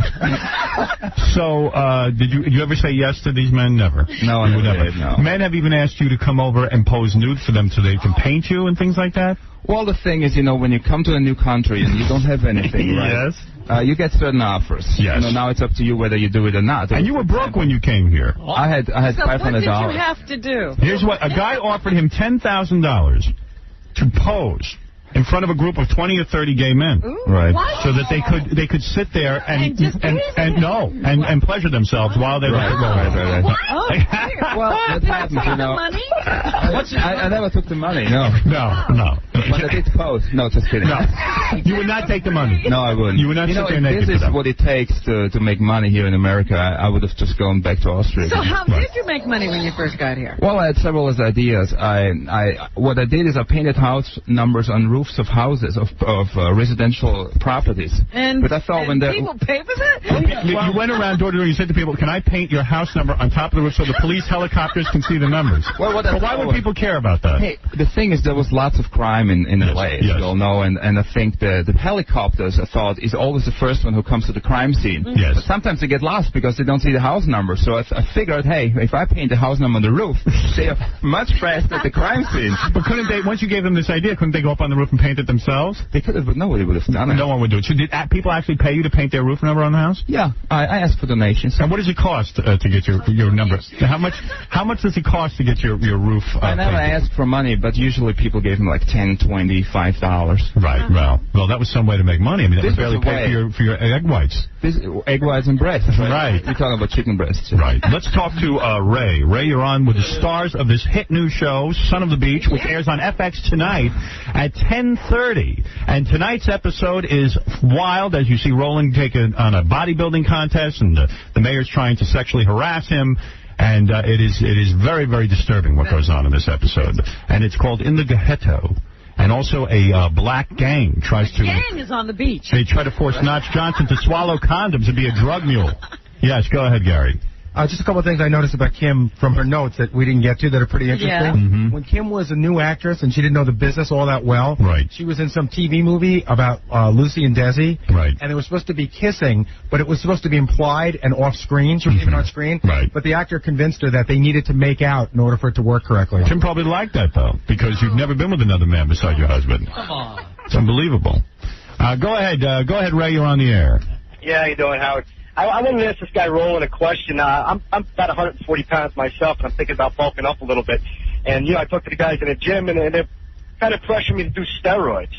And I just wanted to ask him, with his experience, is it true, like these steroids, I know they bulk you up, but does it make your penis shrink? Does it give you what they call it? It's in my posing hosen. Right. No, just kidding. Did you ever have to take some help to get some size on you? Did you ever take a juice? No, I never did. You never had to, really? Actually, what people don't realize, when they see me, I've been training since 17 years. Right. Very, very hard. You're telling me you never had to take a steroid? No, you don't have to. If you train hard.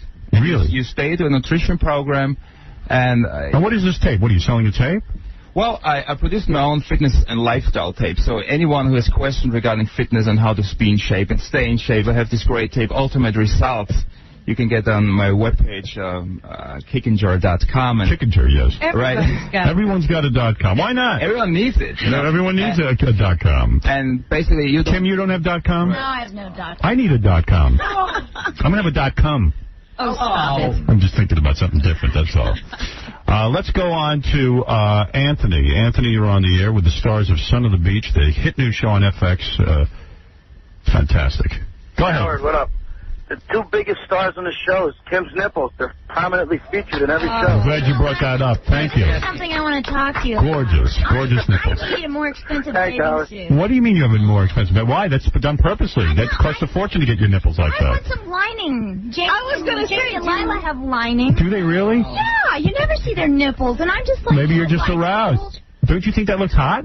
No. Don't you want to be the sex symbol? It was such a big feature in the first episode. I thought maybe that they had pasted something on you. What's wrong with seeing your nipples? So embarrassing. Oh, it's great. You're a married woman. You're aching to bust out. You know what? I'm going to start putting Band-Aids over my... I love that. No. Yes, You'll be fired. Team player. Be a team player. What's the matter with you? Part of it. Jason, go ahead. You're on with Kim Oya and Roland Kickinger. Go ahead. You're on the air. Hi, I was wondering about that girl who wrote the letter, or the teacher who wrote the letter. Why did he write that letter if he didn't have any relationship with her before? He was her coach. Well, yeah, what about that, though, Kim? Was there anything romantic going on between you and the... Yeah, just heavy flirting. Flirting? Yeah. Pretty much like the way I was flirting with you during... Yes, indeed. Yes, same thing. Except you never wrote Where's your letter, Howard? Yeah. Thank God. Thank God I had to, because she'd be running around Hollywood waving it. Yeah, right, great. Don't you know you're supposed to keep that quiet? Well, let me tell you something. This is exciting to have the two stars of Son of the Beach on here. You two do a fabulous job every week. I can't wait for tonight's episode. Because, yes, it's really, really good. It's a fun show. One of my favorite episodes. It's definitely really mine. good. Yes. I laugh the hardest at this one. It is. Did you love Native American stuff? Yes. Yeah, it's great. My favorite. Have you actually seen the finished version of that one? No, I saw a rough cut. Yeah, and the rest of the episodes are all so good. I don't know that I have a favorite, really, but they're all good. And Roland tonight... What an ab workout, huh? You can't even stop laughing. There's a great... Yeah, really. And there's a great scene tonight where Roland really has to make love to the mayor. There we go. And the both of you are great in the show. Thank you. Thanks. The casting to me was the most important. And when Roland... And Howard tells us that Roland comes up with a lot of his own ideas. First day on the set, Roland handed me a piece of paper where he said, these are some funny things. I figured I'd throw in the garbage. What could Roland know? And sure enough, I handed it in. I said, these are some funny ideas. Yeah. They're very, very good. And Kim, I always knew that you would play this part. And Roland, the day that you walked in, we looked at no one else. We knew that it was you who deserved this part. Thanks a lot. Chip Rommel. Chip Rommel. And we're going to come back. Be sure to tune in Son of the Beach tonight. And what's your website? Kickinger.com? Kickinger.com. How do you spell that? K-I-C-K. K-I-N-G-E-R. And Kim, you have nothing going on in terms of the web? Nothing on the internet? Nothing in terms of the web. No. Good. All right. Any other projects you're working on? I just shot an episode of Sean Cassidy's new show. Now, weren't you in love with Sean Cassidy or something? Oh, my God. What? Yeah, huge. I mean, I had a poster of him over my bed for like years. Is that and right? now you're in his show? Yeah. Are you sexually attracted to him? Oh, yeah. He was a big part of my sexual coming of age. He was. Yeah. And what's the story on your husband? Is he an actor or something? No. What is he? He had a woodworking business. Woodworking? You know, he had shops in like Magic Mountain and Knott's Berry Farm and places out in California. I mean, he's a carpenter? Yeah. And really? He did, yeah. What do you mean did? What does he do now? Oh, he quit that about 6-7 years ago, and now he's a man of leisure. Really? Yeah. Wow. Wait, look at me. Look at what you missed out on. What are you telling me?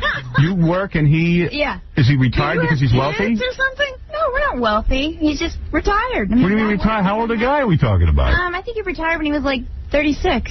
Really? Yeah, really. What, did he get rich doing that? He goes to work. Repairing the rides at Knott's Berry So how do you live on that? How do you... Repair the rides, Robin? Wait a second. You mean he stays at home all day and does what?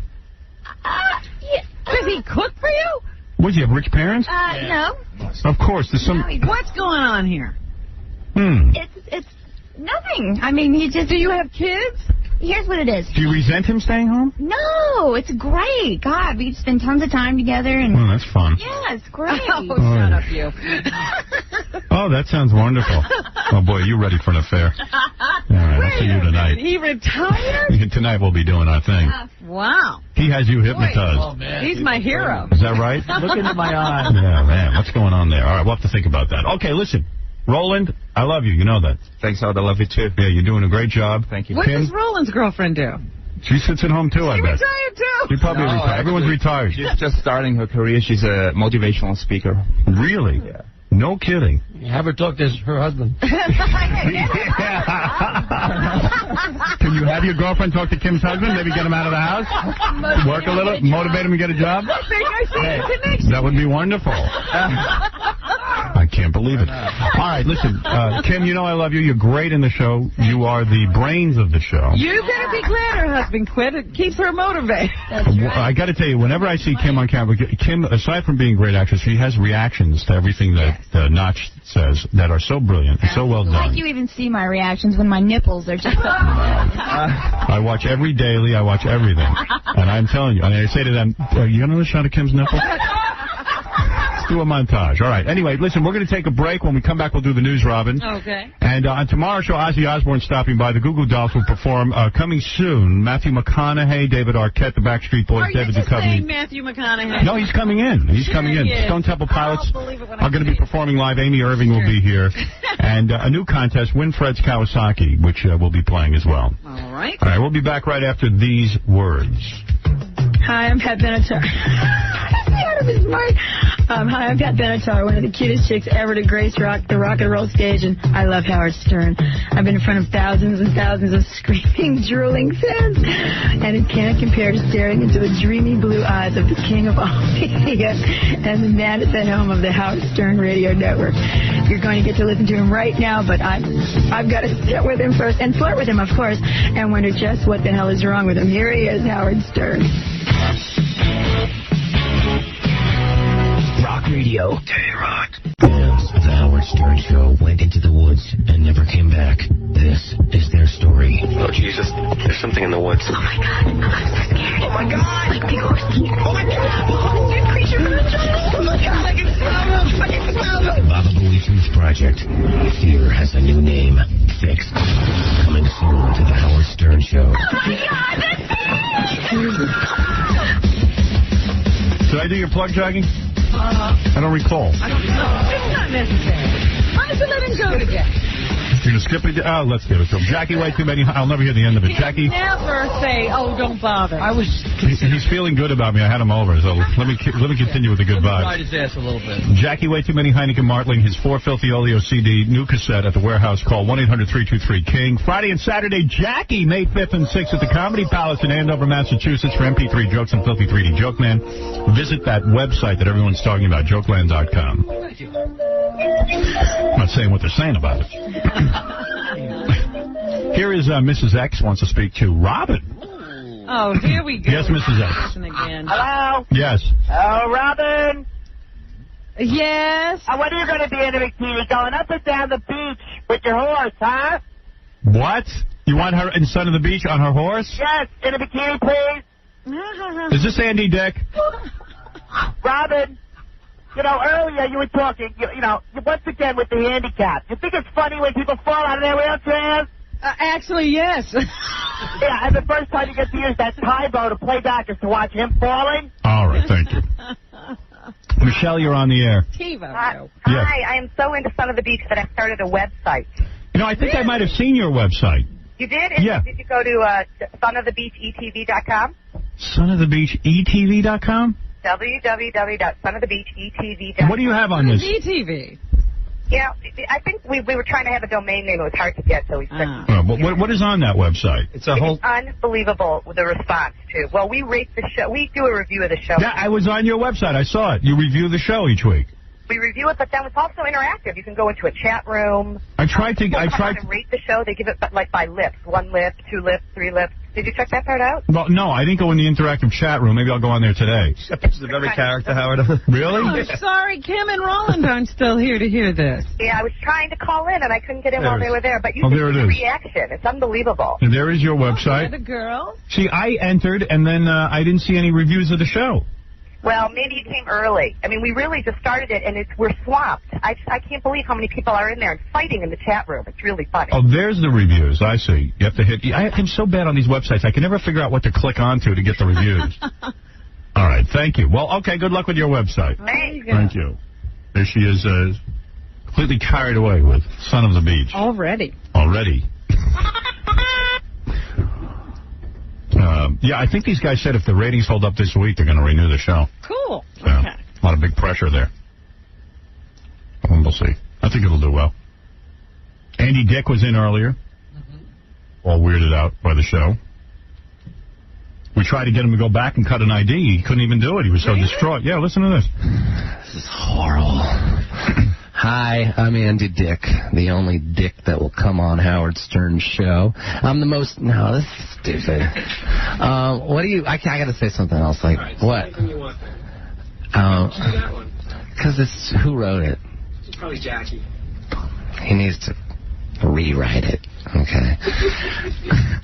I'm just so depressed. It's like, hey, this is Andy Dick, and I'm very depressed. Howard Stern really brought me down today. Really brought me down.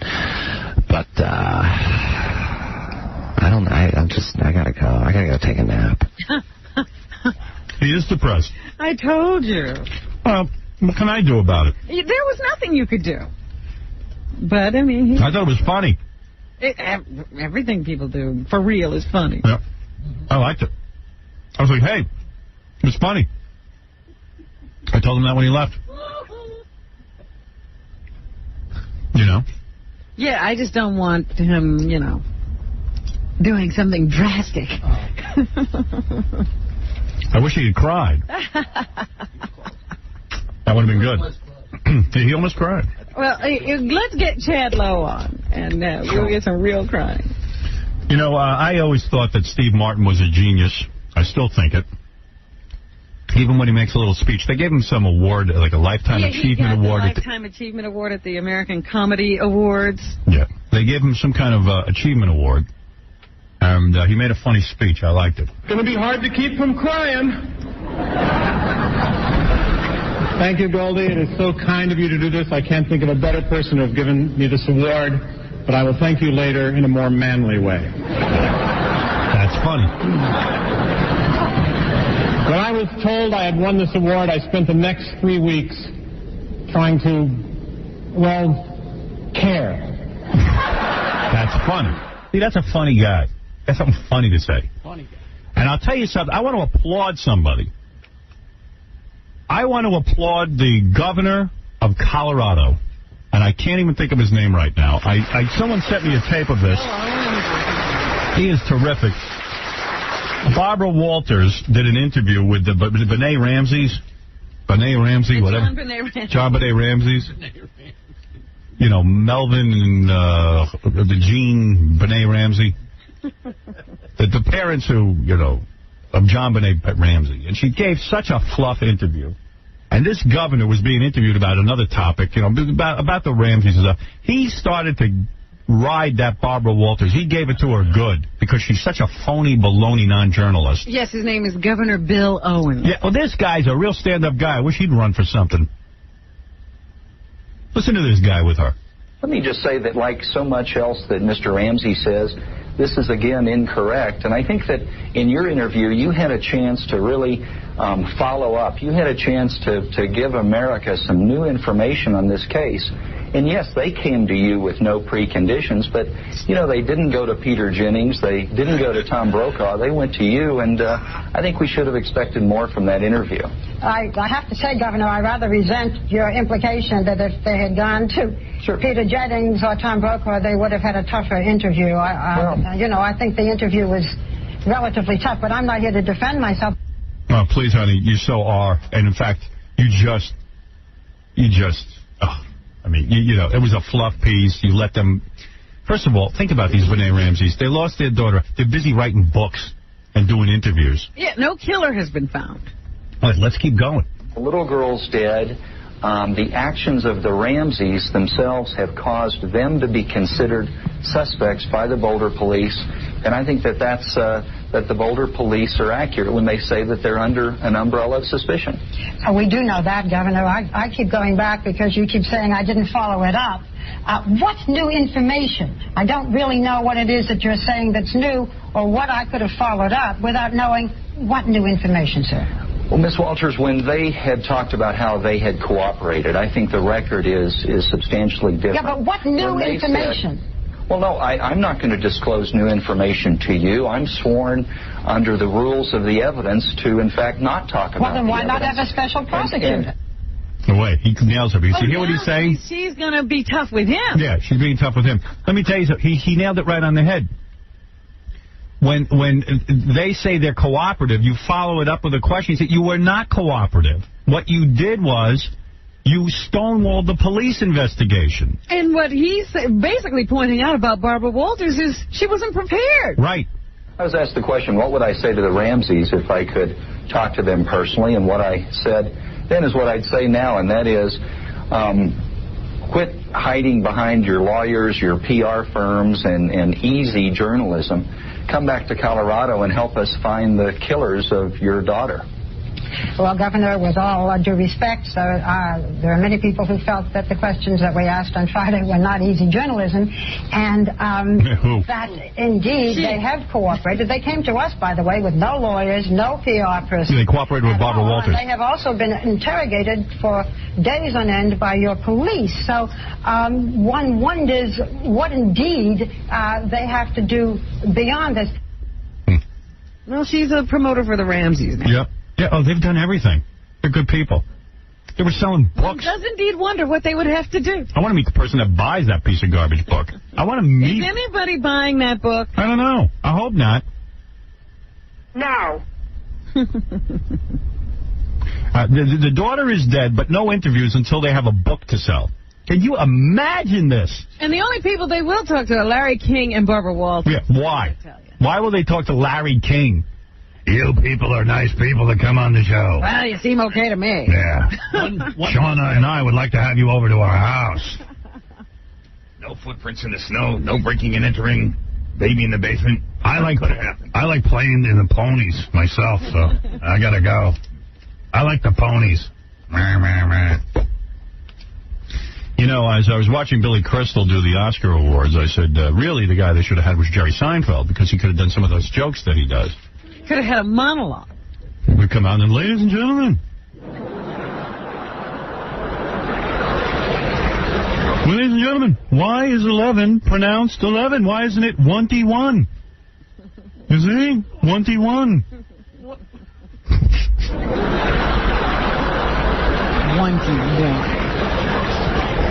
Isn't there another word for synonym? There's no synonyms for synonym. If people from Poland are called Poles, why aren't people from Holland called holes? Come on. You have no sense of humor. And who does Cider House rule over? They don't rule over me. Cider House rules. Rules what? Come on.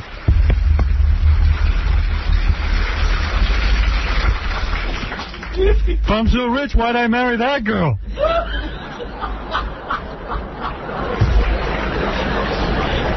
And what's another word for thesaurus?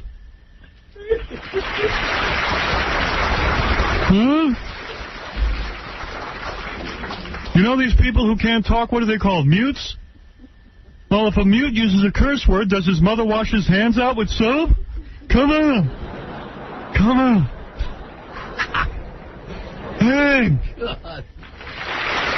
Hey!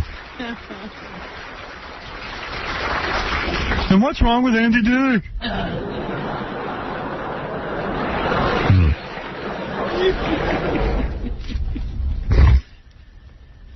I just think it would have been fun.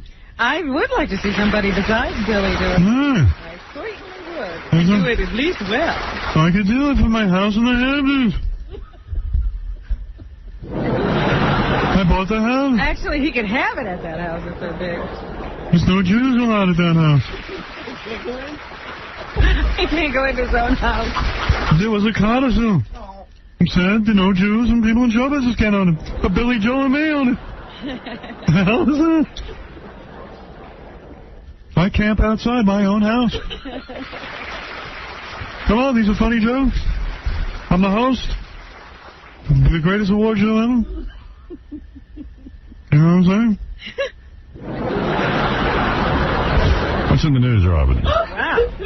What?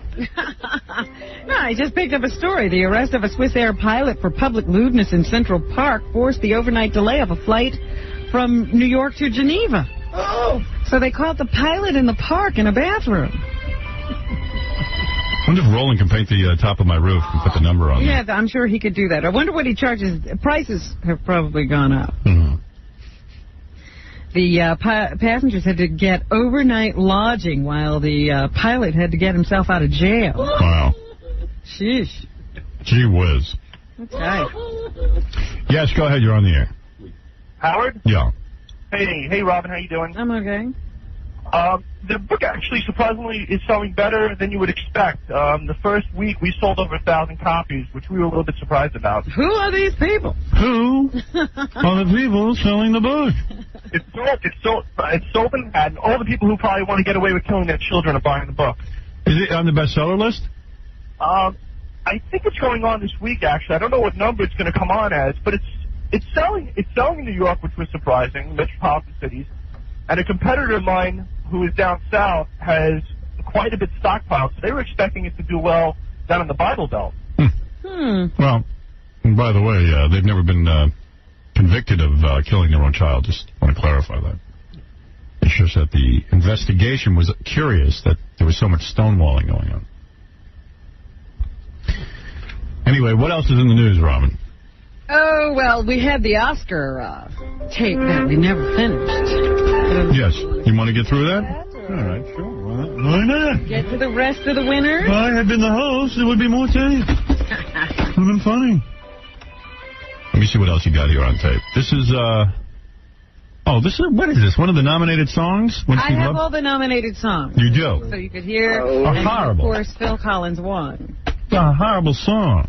Let me hear this song. All the songs were horrible. Somebody loved me. Everything was beautiful. Every hour. I love that yodel thing. All right, that's Sarah McLachlan. Yeah, with Randy Newman. Very beautiful. I forget what that was from. This is Amy Mann. She did the music for Magnolia. That song sounded kind of cool. I was trying to hear it in my drunken haze. Oh, yeah. I was so loaded, I really couldn't make it out.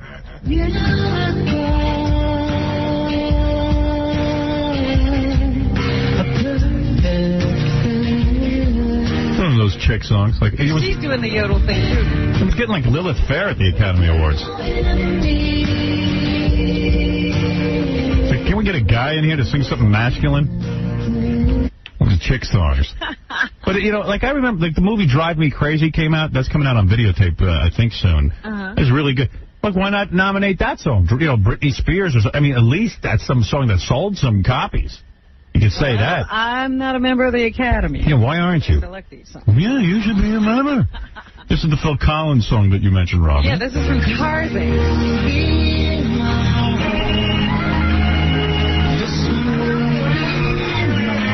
And then Gloria Estefan and NSYNC were there singing.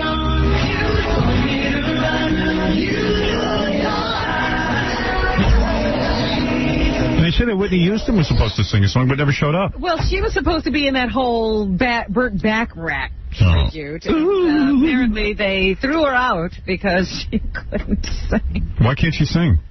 There are all kinds of stories floating around that either she couldn't or she had a sore throat. Oh. You have to make up your own mind. But they say she showed up to rehearsals one day and seemed a little bit out of it.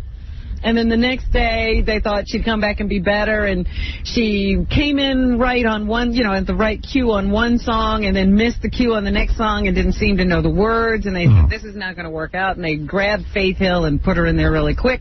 And they say that Garth Brooks got so upset he cried. Where did he cry? Not on the show, but when he heard that Faith Hill was going to replace Whitney Houston, he broke down in tears. What? What is his problem? Why would he cry about that? He's saying that his reaction has been exaggerated. He's just known Whitney for a very long time.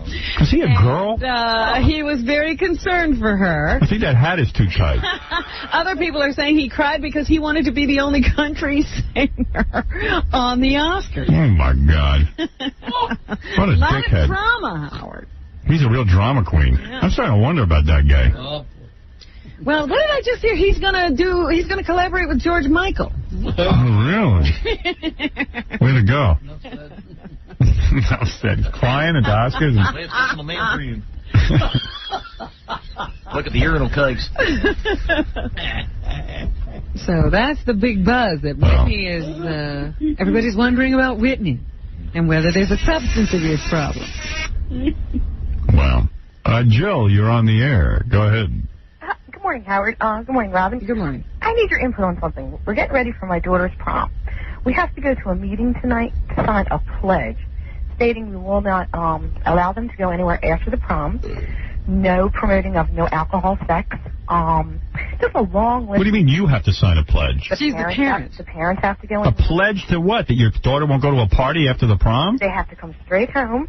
Well, who's making you sign that? The school. And if it's not signed, they're not allowed to go to the prom. And how can you enforce that? How can you help it if your daughter goes to a party? I have no idea. Why is the school getting involved with where your kid goes after the prom? Exactly. And if the parents aren't there tonight to sign this pledge, the kids can't buy the prom ticket. Well, I don't know what school district you're in, but you ought to get the senior prom? It's the senior prom. You ought to get all the retards together who live in that community and say, you have no say over our children. I get a lawyer and let them go in there to Barracuda and scream at all the school board, and that's absurd. The school can't tell your kids where to go after a prom. I was thinking that, but I thought, thinking it? That's absurd. Why would you go along with that? It's a sad statement the school is making about itself. If they think, we've raised these kids or taught these kids for 18 years, and they're still not ready to go out into the world. You're all sheep.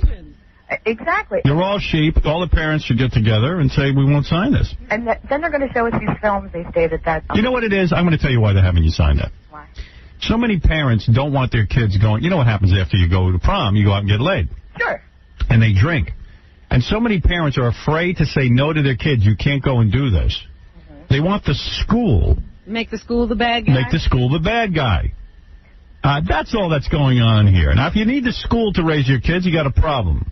But don't take away your own freedoms and hand them over to someone. Well, my problem is... In a few months, these kids will be alone in college anyway. Well, my daughter's 18, so my statement's going to be, when I go there, is why should I even have to bother signing this? Because... No. Your statement should be, listen, this is unconstitutional. I didn't have a school system to raise my children. F you. I'm not signing anything, and my kid is going to the prom. Now try and stop me. And then get the lawyer. Well, yeah, you wouldn't even need a lawyer. I believe I'll be your lawyer. Put me on the phone. Well, by the time the Play this tape. over, the prom will be over. Yeah, please. What month are we in? I don't even know what month it is. Well, I was wondering, cause if your daughter is getting ready for the prom, if this is something that's going on... My daughter is not going to any prom. Oh, she can't even go. No, she's a junior. Oh, well, they have junior prom. She was invited to a prom. She doesn't want to go to the prom. She's just like her father. Stay in the house. Thank you. Okay, bye. Right. Ridiculous. A prom routine at schools. That's an absurd comment. Go ahead, Robin. All right, the other winners of the Oscars, there was Michael Caine. Who here's the other song, Robin Williams. I'm sorry. That Robin Williams song. Gary was very upset about the song. He says, I don't like it. They're making fun of Canada. After the Canadians applaud. I said, listen, it's a joke. Oh, my God, they killed Kenny! Times have changed. Our kids are getting worse. Your mother said she liked it? Yes. Parents, they just want to fight and curse. Should we blame the government or blame society? Or should we blame the images on TV? Now! Blame Canada! It seems that everything's gone wrong since Canada came along. Blame Canada! We need to form a full assault. Don't blame yourself for your son's stand. He saw the darn cartoon and now he's off to join the Klan. All right. Is this a good song for him? He gets to scream. That guy loves to scream. Police. I'm sorry, Robin. You were saying some winners. Yes, Michael Caine. Oh. For Best Supporting Actor. Hello, Lowell.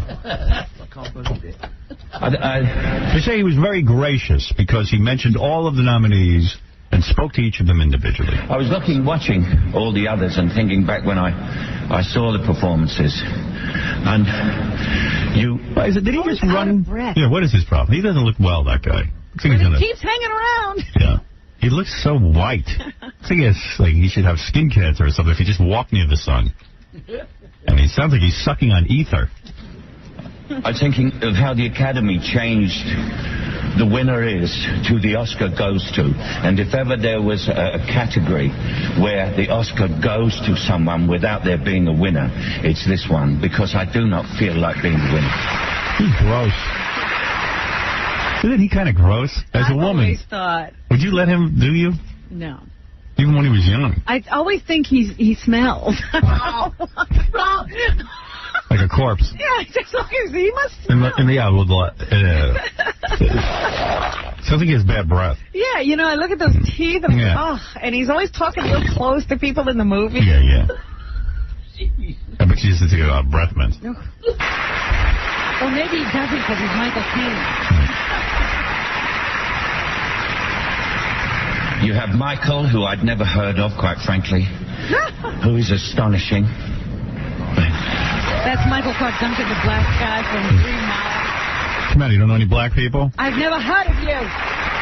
But I know I never have you again. You have Jude, who's going to be a big star no matter what happens. Jude? Jude. Who's Jude? Jude Law. I don't know. You mean even if there's another nuclear holocaust or something? No matter what. No matter what. No matter what, Jude Law would be a big star. He's a countryman of mine. He'll survive. What if he gets hit by a car? It doesn't matter. He'll be a big star. No matter what I said. He can't be stopped. You have Tom, who, if you had won this, your pot price would have gone down so fast. Have you any idea what supporting actors get paid?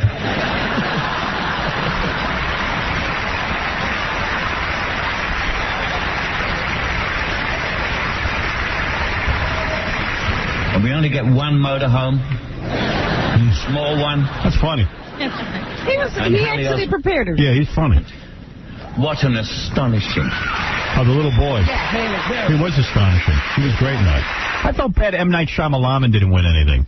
I know. He's a good guy. And where was he at the time his award was being announced? They only had a picture of him. No, he was there. He just looks like a statue. He That's does. all. I said, he doesn't move. Because in India, we sit very quietly. I was meditating. I was meditating through Sixth Sense. I went to the third floor. He didn't wear his turban or his dot on his head. No, and I wanted to see his wife, see if she was in, but they didn't show her. She should have been wearing a sari with a belly hanging out. But dot in her head. Right. I think he didn't win because no one wanted to say his name. M. Night Shyamalan. Very difficult. Hello, Hallie. Hello. When I saw you, I thought, well, that's me out of it. So really, I'm basically up here, guys, to represent you as what I hope you will all be, a survivor. Good speech. See, I dig him for that. At least he's not a bore. These other guys are so boring that they really have no clue that they're boring. Play some more tapes of boring people. Well, you want the biggest? Yeah. Biggest Warren Beatty accepting the Irvin Thalberg Award. Do you realize how out of it this guy is that he thinks somebody was interested in all of this? Boy, did he go on and on. The only person I saw say something positive is that this Angelina Jolie said, because you can see she's got her own situation. So, she was complimenting him on his speech. But other than that, really, the guy doesn't have any sense of self, that the people are not, they want to be entertained, they want to move the evening along. To be that comfortable rambling. He is so into himself. Right. I mean, it's awful what he had to say. I thank my profession for giving me freedom and access. The freedom to live a much fuller life apart from the movies, and the access to get out and get to know the world and then come back and go back to making movies. Please forgive me for not making more of them. I'll try to do better. Thank you so much for encouraging my voice in public affairs. Is she weird? If I've used it stridently or, in fact, not often enough. I'll try to do better. Who even knows what he stands for? To my fellow actors, I would like to say thank you for making me look good. I'm first, last, and always an actor. My pride in that is unbounded. Listen to this. Please forgive me for being a producer. I'll try to do better. Harry, and that wasn't it. No, I So cut I it want to down. It thank was you, my 6 friends, for minutes. leading me through those days. She played the whole thing. And really make people throw up. Unbelievable. All right. Oh, this is him, Finally. waxing poetic about Annette. In fact, leading me to Annette. Please forgive me for making her unavailable to your movies 4 times. That's 4 times. I would like to say I'll try to do better, but you and I know that. Thanks to all the women I womanized, I will bang them again and try to do better. Thanks to them. I won't. So, let's just say that I'll try to do less. Yes, I'll try to do less. She is my treasure. She has given me what I value most, her love. Yeah. She's given me Kathleen and Ben and Isabel, and at the moment... I wish she'd have a black baby. I wish that baby would... Give him something. I wish it was that guy who was in the best supporting actor category. Or the guy who found the Oscars. That big black guy. Yeah, the guy who found the Oscars. The garbage man. This much anticipated and very loved. Imagine making more babies so this guy could be a father to them. Imagine having this for a father. Right. You gotta listen to this at home. And Caitlin and Caitlin. When did that name happen? Caitlin. It's like Jokeland. A being who could actually join us in a minute, right in the second row, if I don't wrap this up. So I cannot imagine... imagine having this much to say. A public circumstance in which... And not saying so many anything. affirmations of work... Well, this is a good-looking guy who had everything handed to him in He life. thinks everything he says is fast. Right. Women have been sitting and oohing and eyeing over everything he said his whole life. And life that could converge at one time. This is a horrible human being. Let me put it another way. As a screenwriter, I'd never sit still for it. You can't have the husband up here getting this thing and the wife down there maybe getting that thing and she's having a baby at the same time. It doesn't work. You have to throw it out. You got to pick one. It's just they'll never believe it. So I would say to you that. Don't worry. I don't ever expect another evening like this to be so full. There are some things that really disturbed. To change. They don't have to change. And please listen to me on this, Kathleen and Ben and Isabel. I know you're not in bed. The things that don't have to change for us are our reliability of friendship, the sanctity of our family, and the dignity of our work. Thank you very much from way down here. All I could think of during this was how lucky Irving Thalberg is that he's dead. You didn't have to hear that. Right, poor bastard. All right, we're going to take a break, Robin. We'll continue with the news right after these words. Listening to the Howard Stern Show. Stern. Can I tell you something? Are you listening? You're listening. Uh-oh. To the Howard Stern Show.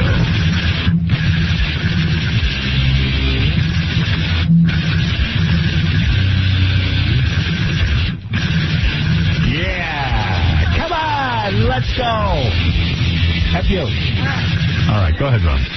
So anyway, back to the winners. Who haven't we done? Well, Phil Collins. Phil Collins. Pedro. Boring speech.